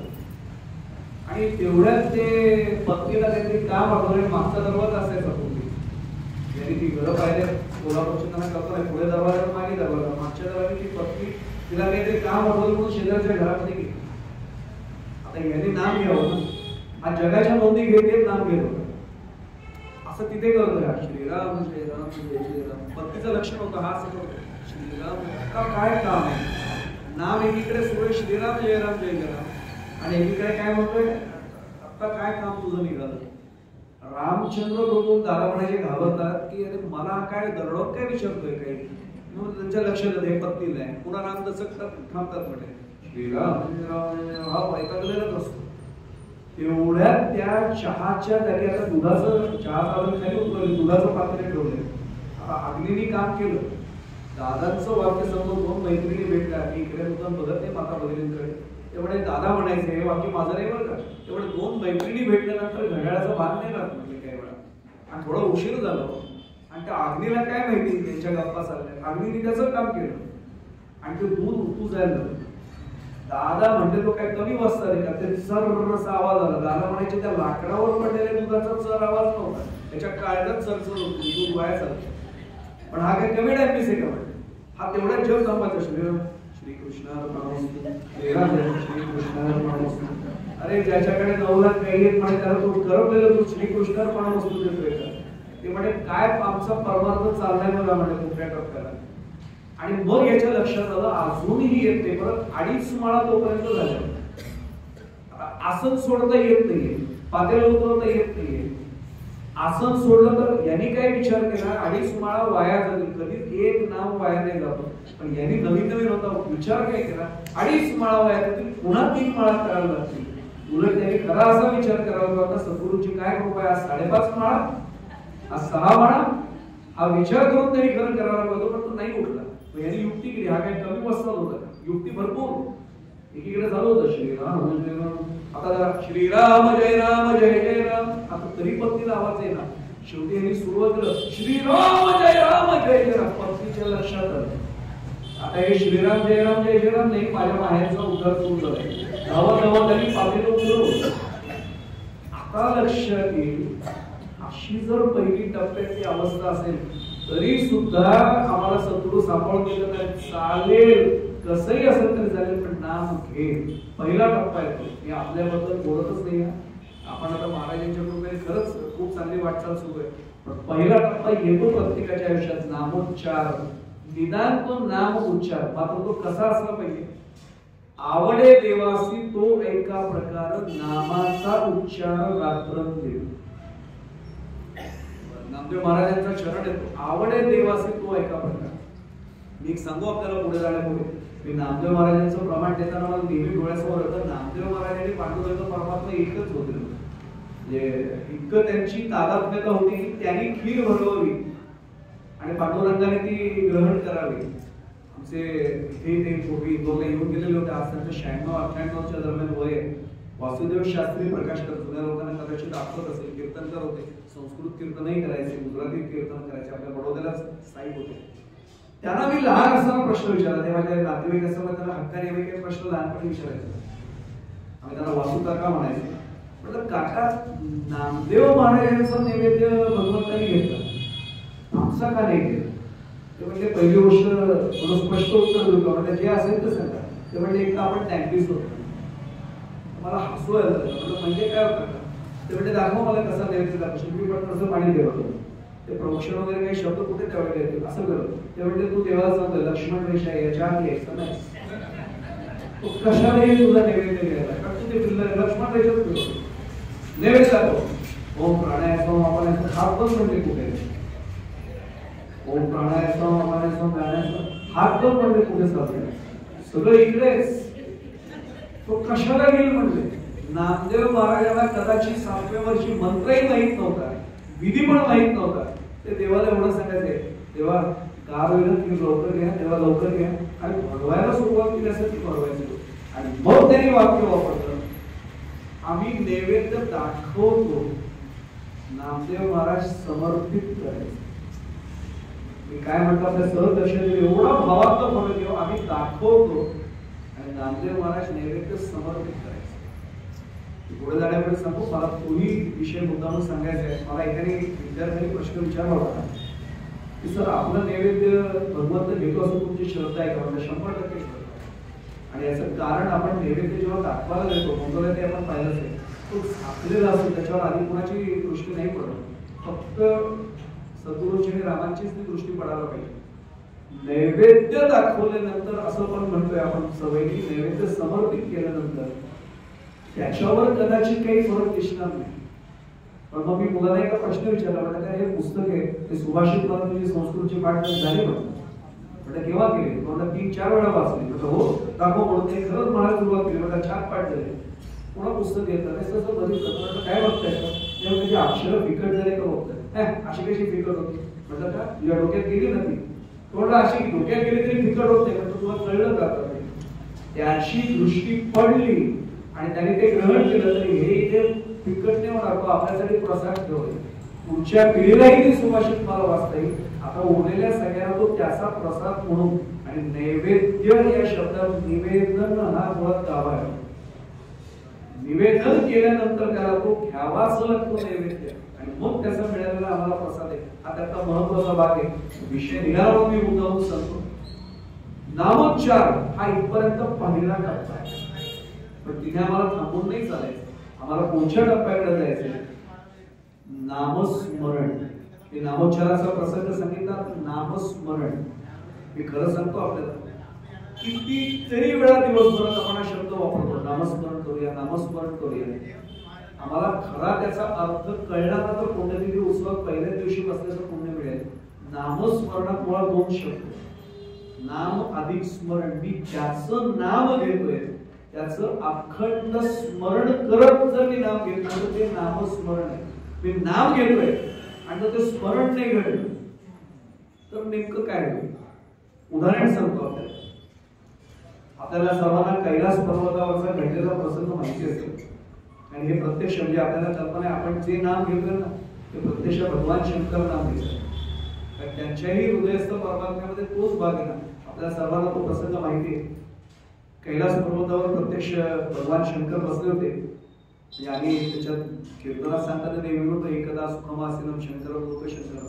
आता माहिती म्हणून सांगतो, दक्षकन्या त्यावेळी होती, पार्वती देवी नव्हत्या. पहिला अवतार होता, आपण शिवपुराण पाहिलेले आहे. दक्षकन्या होती. तिच्या लक्षात येतं की हे कैलासनाथ बसले, कैलासपती बसले. लक्ष माझ्याकडे नाही, मी बाजूला वावरते तरी हे स्वतःच्या तंद्रीमध्ये अर्धवट डोळे मिटलेले आहेत. ओठांची काहीतरी पोटपोटण्याची हालचाल होते, कंठात काहीतरी हालचाल होते. आता ते कैलासनाथ आहेत. कैलास पर्वतावर एकदा जाऊन येणं सुद्धा अवघड आहे. आम्ही समजा 108 वेळा गेलो, 1001 वेळा गेलो, मग शक्य नाही, सोडून द्या. तरी आल्यावर मला कोणी कैलासनाथ किंवा कैलासपती म्हणतील का? आता गेल्यावर कैलासवासी म्हणतील. कैलासपती किंवा कैलासनाथ नाही, ते एकच आहे. आता माहिती म्हणून सांगतो, त्यांनी दक्षकन्येने विचारलेले असं का वागतंय? बरं, विचारावं तर भीती होती. त्रिनेत्र झाली आहे, तिसरा नेत्र उघडला तर समोरच्याचा भस्मच होणार आहे. काय करावं समजेना. थांबल्या, आणि एकदा भगवान शंकर अत्यंत प्रसन्न मुद्रेने असताना दक्षकन्येने धाडस केलं होतं, स्वामी रागवणार नसाल तर एक प्रश्न आहे, विचारू का? विचारा ना. मला नाही विचारणार तर कोणाला? आणि आपल्याला माहितीये पार्वती देवीचा अवतार असताना शंकरांनी गीतेचा उपदेश कसा केला हेही आपल्या सर्वांना माहिती. दक्षकन्येचाही अधिकार मोठा होता. विचार म्हणले, रागवू नका म्हणले स्वामी, पण तुम्ही असे बसलेले असता, स्वतःच्या ध्यानामध्ये असतात, तंद्रीत असतात, काहीतरी उठांची हालचाल होते, घशाची हालचाल, तुमच्या कंठाची हालचाल दिसते, अर्धोद्मिलित नजर आहे, अशी शून्यात बघताय. नुसते एवढंच नाहीये, कधी कधी स्वतःशी हसतात खूप, आणि कधी कधी ढसढसा रडतात. तुमच्या तिथे मी अश्रुधारा बघते. आता तिला पुन्हा भीती वाटते, भगवान चिडले तर हात जोडले, स्वामी चिडू नका, नाही उत्तर दिलं तरी चालेल, तुम्ही म्हणतात म्हणून मी शंका विचारते. हसले म्हणले, अगं वेळे, माझ्या आवडीचा विषय काढला. आवडीचा विषय काय करता नेमकं? ते म्हणजे मी काय करणार, जपत ध्यान करतो, मी नामस्मरण करतो. म्हणजे आपला नामस्मरण विषय चाललाय, ते नामस्मरण करतो. म्हणजे तुम्ही आणि नामस्मरण कोणाचं? का? महादेव नाव आहे, सब देवो के बाबा. तुम्ही कोणाचं नाव घेत आहे? आपल्याला माहिती म्हणून सांगतो, जुने कीर्तनकार सांगायचे की अमृत प्राशन करून बाकीचे देव अमर झाले, हे विष प्राशन करून अमर झालेले देव. आपल्या सर्वांना माहिती, विषप्राशनी जगदास या जरी सुद्धा आपल्या सर्वांना ऐकलेलं नाही माहिती. तुम्ही स्मरण करता तुमचे स्वामी कोण? तुमचे स्वामी. आता उत्सुकता उलट वाढली. ते म्हणजे फार मोठा इतिहास आहे, अगदी थोडक्यात सांगतो. आणि मग त्यांनी ते समुद्र मंथन वगैरे तो सगळा प्रसंग सांगितला, ते मेरू पर्वताची रवी कशी केली, वासुकीचा दोर कसा केला, सगळं प्रसंग सांगितला. आणि त्यातनं 14 रत्न निघाली, सगळ्या देवांनी दिली. लक्ष्मीचं प्रत्यक्ष महाविष्णूला बरोबर आहे, हलाहल निघाला नंतर ते घ्यायला कोणी पुढे गेला. आणि आता लक्षात आलं सगळ्यांच्या की हे हलाहल जर प्राशन केलं गेलं नाही तर ब्रह्मांडाची अत्यंत वाईट अवस्था येईल. काय करायचं? सगळ्यांनी मला सांगितलं तुम्ही महादेवा आम्ही तुमची प्रार्थना करतो ब्रह्मांडाला वाचवा, हे हलाहल प्राशन करा, हे विष प्राशन करा. आणि मग त्याने सांगितलं दक्षिणांनी मी हे विश्व प्राशन केलं, योगाबाईने ते खाली उतरू नाही दिलं, इथेच ठेवलं कंठामध्ये. पण लोकांनी त्यांनाही सोडलं नाही बरं का. नीलकंठ नाव प्रसिद्ध झाले. आम्ही गमतीत सांगतो की आपल्याला कोणी नाव ठेवलं आपण लगेच चिडतो, देवाला नाव कमी ठेवली गेले. नीलकंठ नाव प्रसिद्ध झाले. इथे सगळा असो तो निळा रंग त्यांचा अस्तित्वात दिसायला ते म्हणजे ब्रह्मांडाचं रक्षण झालं. विष खाली नाही उतरू दिलं पण माझ्या अंगाचा दाब सुरू झाला. मग अनेक उपाय सुचवले. कैलास पर्वतावर ते का आले? काय थंड ठिकाण म्हणजे आपल्या भाषेत समोर परमनंट नाही, पण तरी 10 थांबे ना. मग एकेकाने उपाय सुरू केलं सांगायला. आम्ही कीर्तनात नेहमी वाक्य सांगतो आपल्या आयुष्यात सल्लागार कमी नाही मिळत, पण सल्लागार कोणाला म्हणतात सांगू? आपल्याला व्यवहारामध्ये सल्ला देऊन दुसऱ्याला गार करतात ते सल्लागार. एक जण आला, तुम्ही उदाहरण पाहिजे असेल तर कोणाला नंतर कधी सांगून बघा, तर डोकं बरंच दुखतंय. 50 औषधं नाही मिळाली ते दिवसभरात काही राहिले. 50 औषध त्यांनी सांगितलं की एक जण आला, उपाय द्यायला सुरुवात केली. एकाने सांगितलं की गंगा शीतल आहे, मस्तकावर धारण करा, बघा 10 थांबतो केली. माहिती आपल्याला भगवंताच्या मस्तकी गंगा आहे, गंगा मस्तकावर घेतली. दक्षिणाने 10 नाही थांबतो. तो दुसऱ्याच सांगितलं चंद्र शीतल आहे, चंद्र वेजे आलांचन मार्तंडचे तापही, ते धारण करा. मग कपाळावर चंद्र घेतला. ते म्हणजे बाकी काही घडलं नाही, 10 थांबला नाही, फक्त नाट्यगीत देणाऱ्यांना विषय मिळाला. आली चंद्र असे धरेला नाट्यगीत आलं, पण माझा 10 काही थांबला नाही, चंद्र शीतल असतो. मग तिसऱ्याने उपाय सांगितला. सर्पराज नागराज थंड असतात, मी हातात नाही घेऊन पाहिला, पण त्यांनी घेऊन पाहिले त्यांना माहिती आहे सर्प थंड असतो. नागराज गळ्यात धारण करा. मी पुढे जाण्यापूर्वी मुद्दामच सांगतो, ज्यांना पाचलेगावकर महाराजांचा मठ ज्यांनी पाहिलाय त्यांना कल्पना आहे.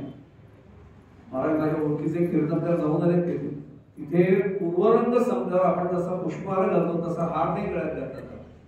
विषदंत न काढलेला नागराज गळ्यात अर्पण केला जातो हार म्हणून.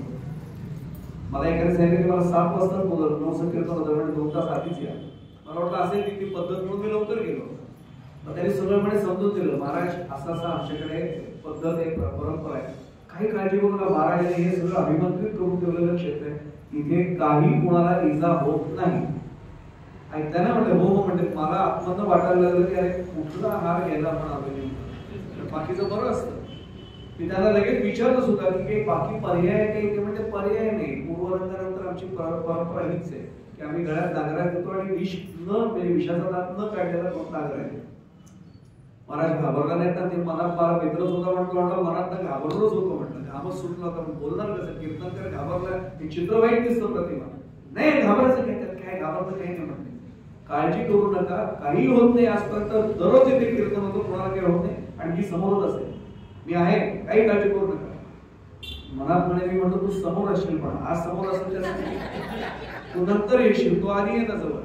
तरी काही बोललो नाही म्हणजे महाराज काळजी करू नका. नाही काळजी नाही, घाबरला नाही, अजिबात काही घाबरलं नाही. उभा राहिलो कीर्तनाला, त्यांनी मला सांगितलं पूर्वरंग साधारणपणे आपण 1 तासात संपवतो. म्हटलं हो, मी ठरवलं संपवायचं आता पुढे सांगून झालं ना. तुम्हाला आणि मला सुद्धा आयुष्यातला पूर्वरंग खूप आवडतो. उत्तररंग सुरू व्हावं असं वाटतं का खरंच? येतो तो सोडून द्या, आपण जाणकाराला पॅसेंजर मला काय म्हणायचं पूर्वरंगातच रमणार आहे आपण लोक. त्यांनी सांगितलं मी जास्तीत जास्त सगळं सद्गुरूंचं स्मरण केलं आणि जेवढं मला पूर्वरंगात ज्ञान देतं तेवढं केलं. पण लक्षात आलं की आता तरी कुठेतरी व्याख्यानाला जायचं, लोक व्याख्यान ऐकलं बसले, लोकांना घरावर पण पाहिजे. शेवटी म्हणजे म्हणून मूळ पदार्थ मूळ अभंगात महाराज असं म्हणाले म्हटलं आणि सुरू केल्यावर गुरुजी आले म्हणे तबक घेऊन. आणि माझा गुरुजींपेक्षा तबकाकडे होतो. हार नव्हता म्हणे, हा बसला होता बाबा आणि तो हार आला, तबक आलं ते म्हणे समोर आणि तवर समोर आल्यावर मी ते बुक्का लावतात, मी त्यांना तर बुक्क्याचे तिथे हात नेऊ कसा, हात नेल्यावर त्यांनी काही केलं तर म्हणून मी त्यांना सांगितलं गुरुजी जरा डबी द्या नाही म्हणून गुरुजींच्याकडनं हातावर डबी घेतली, त्यांना बुक्का लावला, डबी घ्या ना गुरुजी म्हणते, त्यांनीच ती ठेवली. आपले डोळेच भेटले, हार तो घातला म्हणजे नागराज घातले. ते म्हणजे मी पहिल्यांदा समजलं गार असतो म्हणजे काय असतो. ते म्हणजे तो नाग जेवढा गार होता त्याच्यापेक्षा मी आतनं गार पडलो आणि तो असा असा असा वागलो तो म्हणजे मी थोडासा जड नागराज. आणि ते समोर गृहस्थ ते बसलेले होते माझे आधी काउन्सिलिंग करणारे, ते समोरच होते. ते मला एकीकडे सांगतात ना का म्हणे आमचा मंत्र सुरू आहे, घाबरू नका मी आहे, काही होणार नाही, घाबरू नका, सगळी सूचना देत आहे.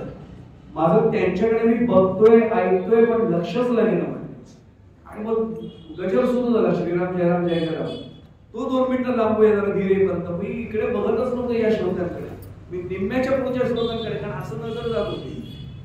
शेवटी बघितलं की अजून तर काही केलेलं नाहीये, कोण आहे नेमका म्हणून बघितलं. तो माझ्याकडे बघत होता, आज बुवा कोण आला. त्यामुळे त्याची जी अशी बाहेर होती, माझी जी प्रशांत द्यायची वेळ आहे. पुन्हा आवाज आला, महाराज घाबरू नका, काही होणार नाही. शेवटी विचार केला, आता गळ्यात घालून 5 मिनिटं झाले, काही झालं नाही, काय व्हायचं दोघं त्यांनी मग केलं. अहो एका कीर्तनात ही जर अवस्था आमची असेल, नागराज धारण करणं, आमच्या दादांचं वाक्य सांगू, ते म्हणजे थंडीत मफलर आणि गळ्यात नागराज घालून उन्हाळ्यात सगळेजण फिरतील, थंड वाटते. आपण कायमचे थंड पाहू, ते भगवान शंकर आहेत. शेवटी हा फरक आहे. दक्षकन्ये तरी माझा गावात थांबला नाही.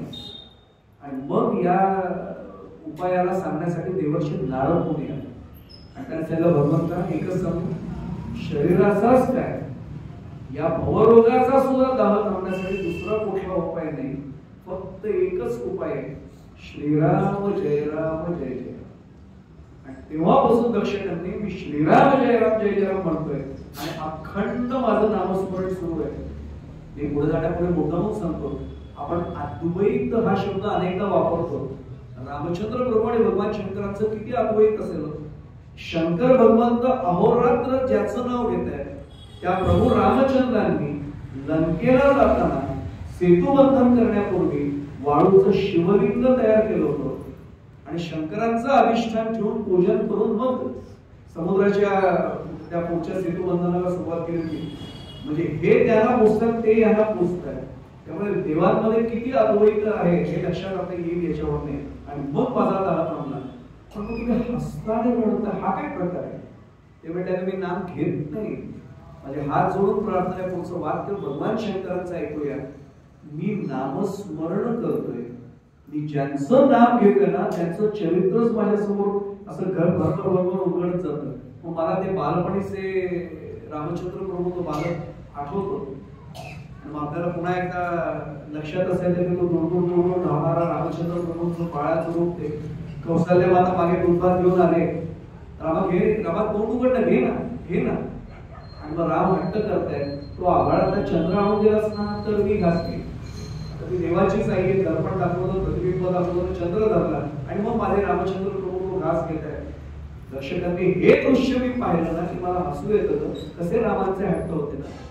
पण तेवढ्यात माझ्या डोळ्यासमोर प्रसंग उभा राहतो, देशोदेशींचे राजे आले, राज्याभिषेकाची तयारी आहे आणि सावत्र मातेला दिलेल्या त्या वराप्रमाणे राजवस्त्र उतरवून ठेवलेत माझ्या प्रभूंनी, वल्कल धारण केले आणि पायात काही न घालता, पायात काटे टोचल्याची परवा न करता केवळ पितृवचन पूर्ण करण्यासाठी माझे प्रभू वनाच्या दिशेने निघाले.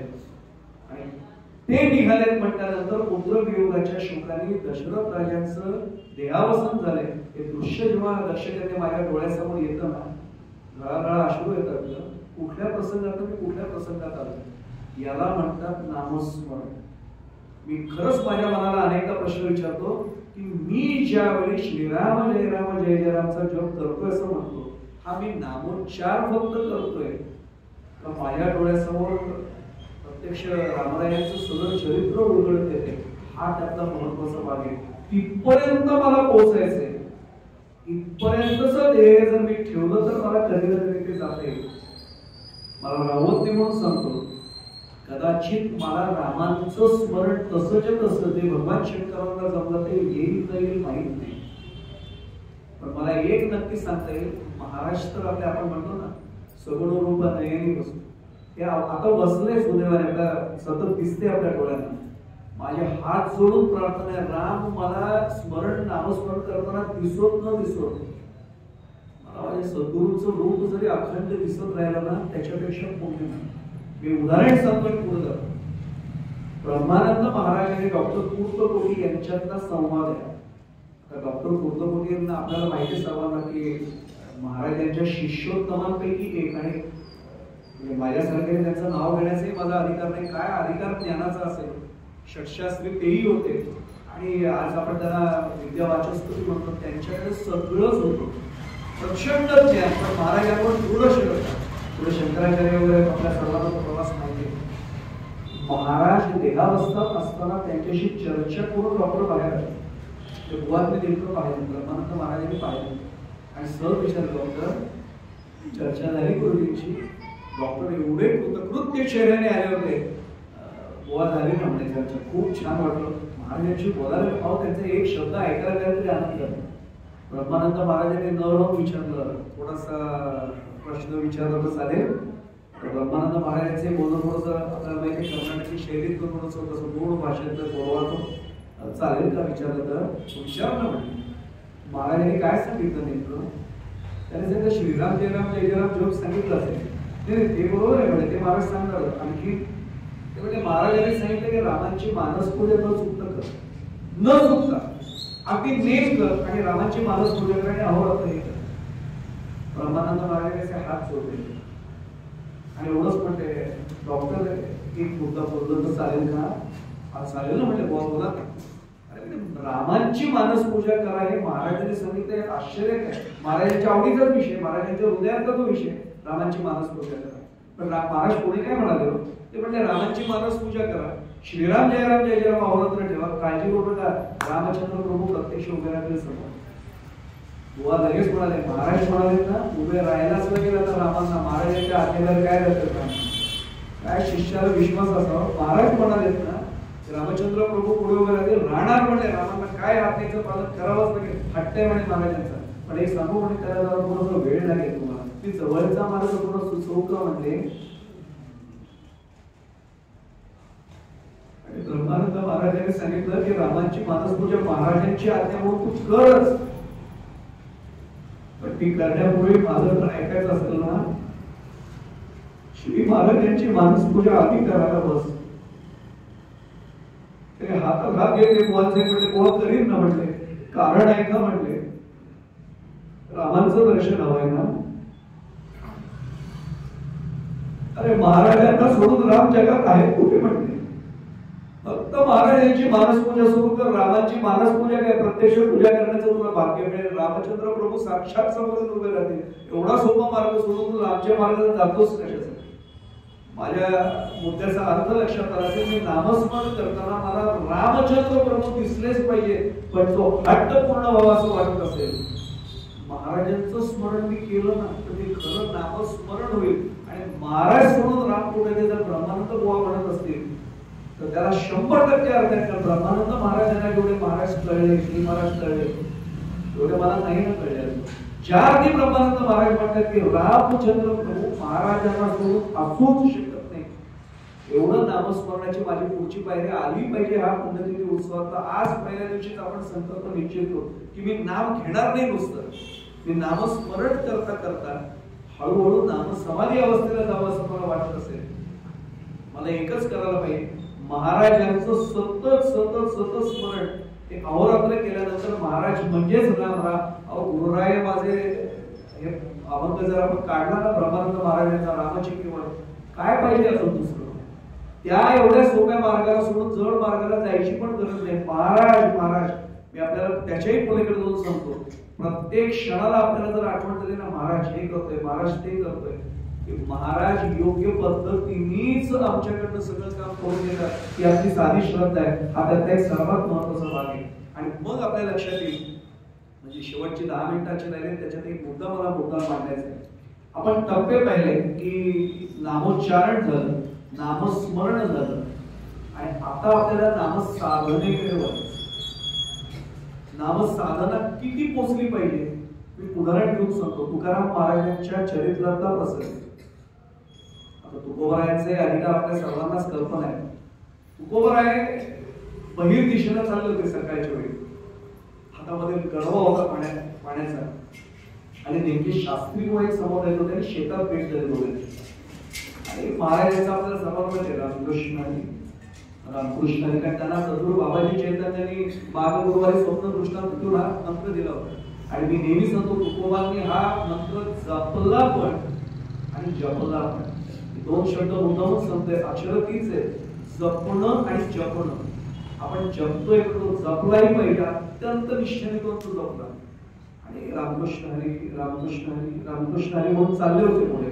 आणि शास्त्री बुवांनी एकत्र ऐकले आणि अरे अरे अरे शिव शिव शिव तुकोबा बहिर दिशेला जात आहे, आता तरी म्हणू नका. तुकोबांनी काय केलं सर? माझ्यासारखा म्हटलं असेल तुम्हाला काय करायचंय, मी काय करायचं ते माझा प्रश्न. याचा अर्थ मी अजूनही नामधारक नाही. तुकोबांनी एकच केलं, डोळे असं उघडले आणि भानच नव्हतं.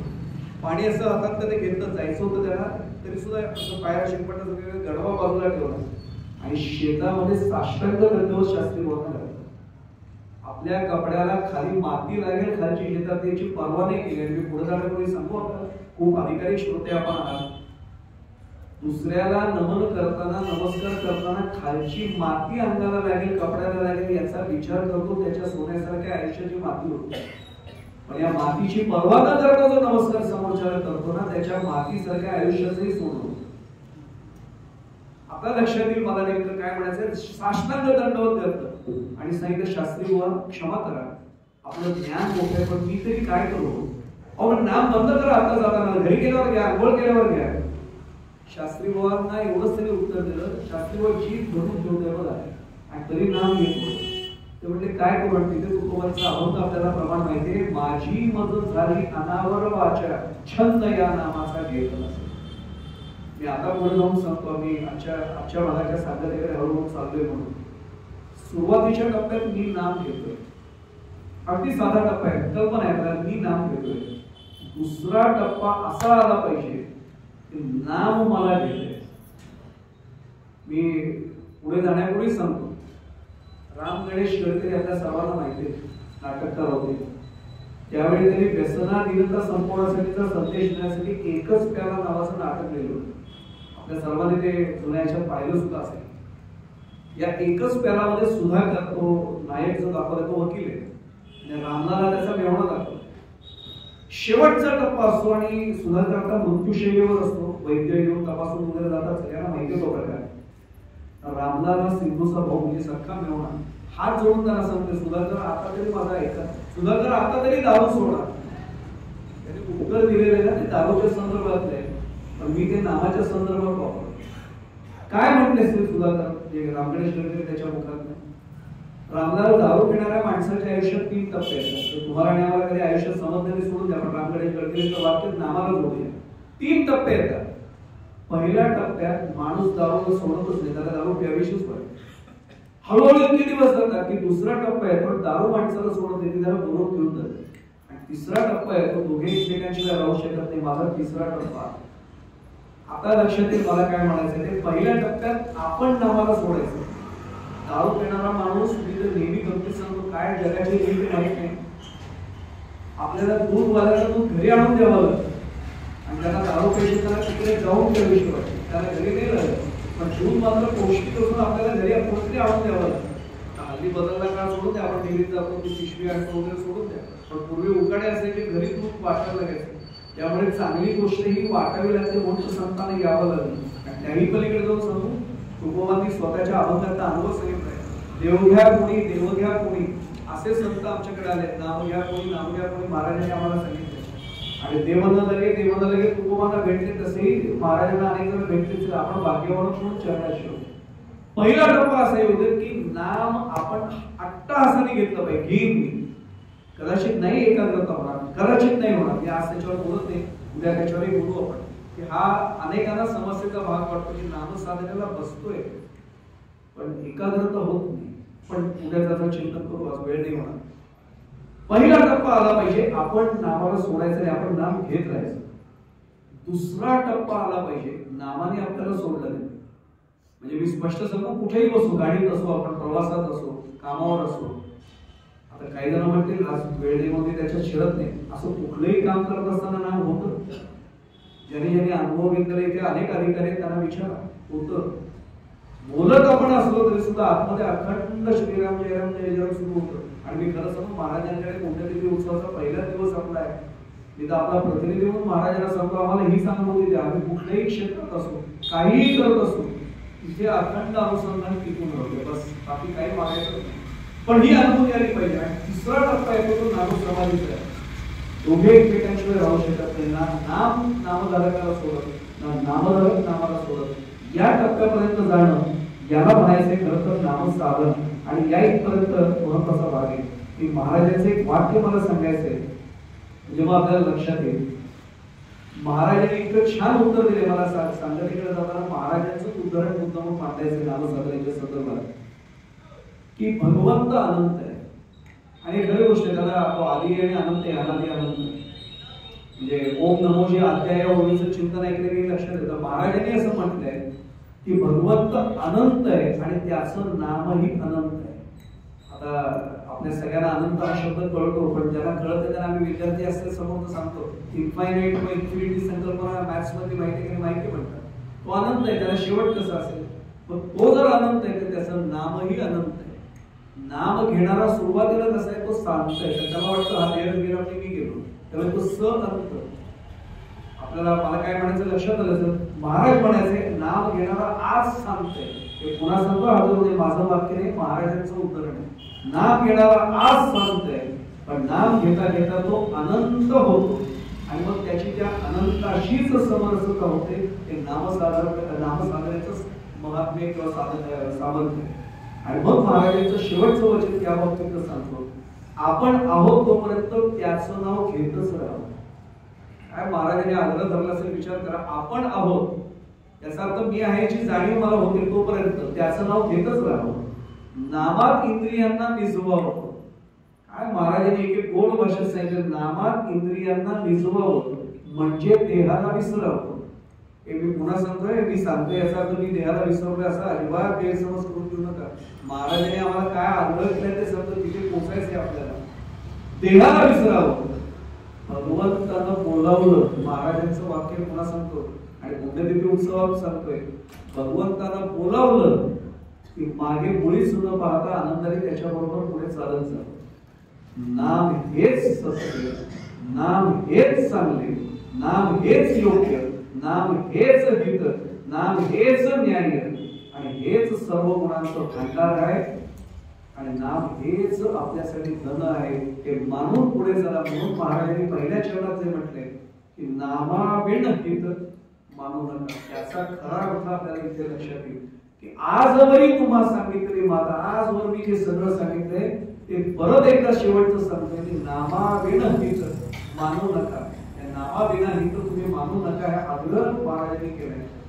मग याच्यात नेमकं महाराजांना काय अभिप्राय आहे, नामसाधनेत आणखी पुढे नेमकं काय होतं हेही आपण पाहणार आहोत. आणि मग तिसऱ्या दिवशी जर वेळ मिळाला तर यालाच पूरक असलेला एक प्रमाण आपण अभ्यासमोर ठेवू. नामसाधनेच्या संदर्भात चिंतन थोडं अधिक विस्ताराने. आज मला कल्पना आहे पहिला दिवस होता त्यामुळे तात्विक भागावर जरा जास्त थांबावं लागलं. हळूहळू उदाहरणं देत देत उद्याच्या भागापासून आपण पुढे जाऊया. पण मला खात्री आहे की ज्या अर्थी महाराजांनी आम्हाला ही आज्ञा केली आहे, प्रत्यक्ष गोड नाव आम्हाला जे दिलेलं आहे रामांचं, ते महाराजांची कृपा जर झाली, महाराजांना आम्ही खरंच आनंदी भावाने शरण गेलो तर महाराज आमच्याकडनं ही साधना निश्चितपणाने करून घेतील. आणि मग जो आनंद आम्हाला मिळेल त्या आनंदातच महाराज म्हणाले तसं मनाला निजवावं, इंद्रियांना निजवावं आणि मग भगवंत बोलवे त्यावेळी त्याच्याबरोबर आनंदाला पुढे चालत राहावं. हे आमच्याही बाबतीत घडेल. एक घडावं अशी प्रार्थना महाराजांना आणि रामरायांच्या चरणी आता आपल्या सर्वांचा प्रतिनिधी म्हणून आज करतो. उद्याच्या आणि परवाच्या भागात याच्यात जरा थोडा सखोल भागात जेवढं त्याच्याच कृपेने जाता येईल तेवढं जाऊया. पण मला खात्री आहे त्यांची कृपा आपण मनापासून प्रार्थना केल्यामुळे निश्चित होईल की प्रार्थना त्यांच्या चरणाशी आपला प्रतिनिधी म्हणून पुन्हा एकदा ठेवतो. आपण सर्वजण रामस्वरूप ठेवते आपल्या चरणांचा पुन्हा एकदा स्पर्श करतो. कृतीने शक्य नसेल तरी मनाने भावनेने आपल्या सर्वांच्या चरणी साष्टांग प्रणिपात करतो. माझी एकच प्रार्थना आपल्या सर्वांना कृपावंत व्हा आणि आशीर्वादाचे दुनियात माझ्या मस्तकावर कायम ठेवा. झालेली सेवा रामायांच्या महाराजांच्या चरणाशी समर्पित करतो. इथेच पाण्याला पूर्णरच देतोय. कृष्णाय वासुदेवाय हरे परमात्मने प्रणतक्लेशनाशाय गोविंदाय नमो नमः. राजाधिराज प्रभु रामचंद्र भगवान की जय. सद्गुरु श्री ब्रह्मचैतन्य महाराज की जय. जय जय रघुवीर समर्थ.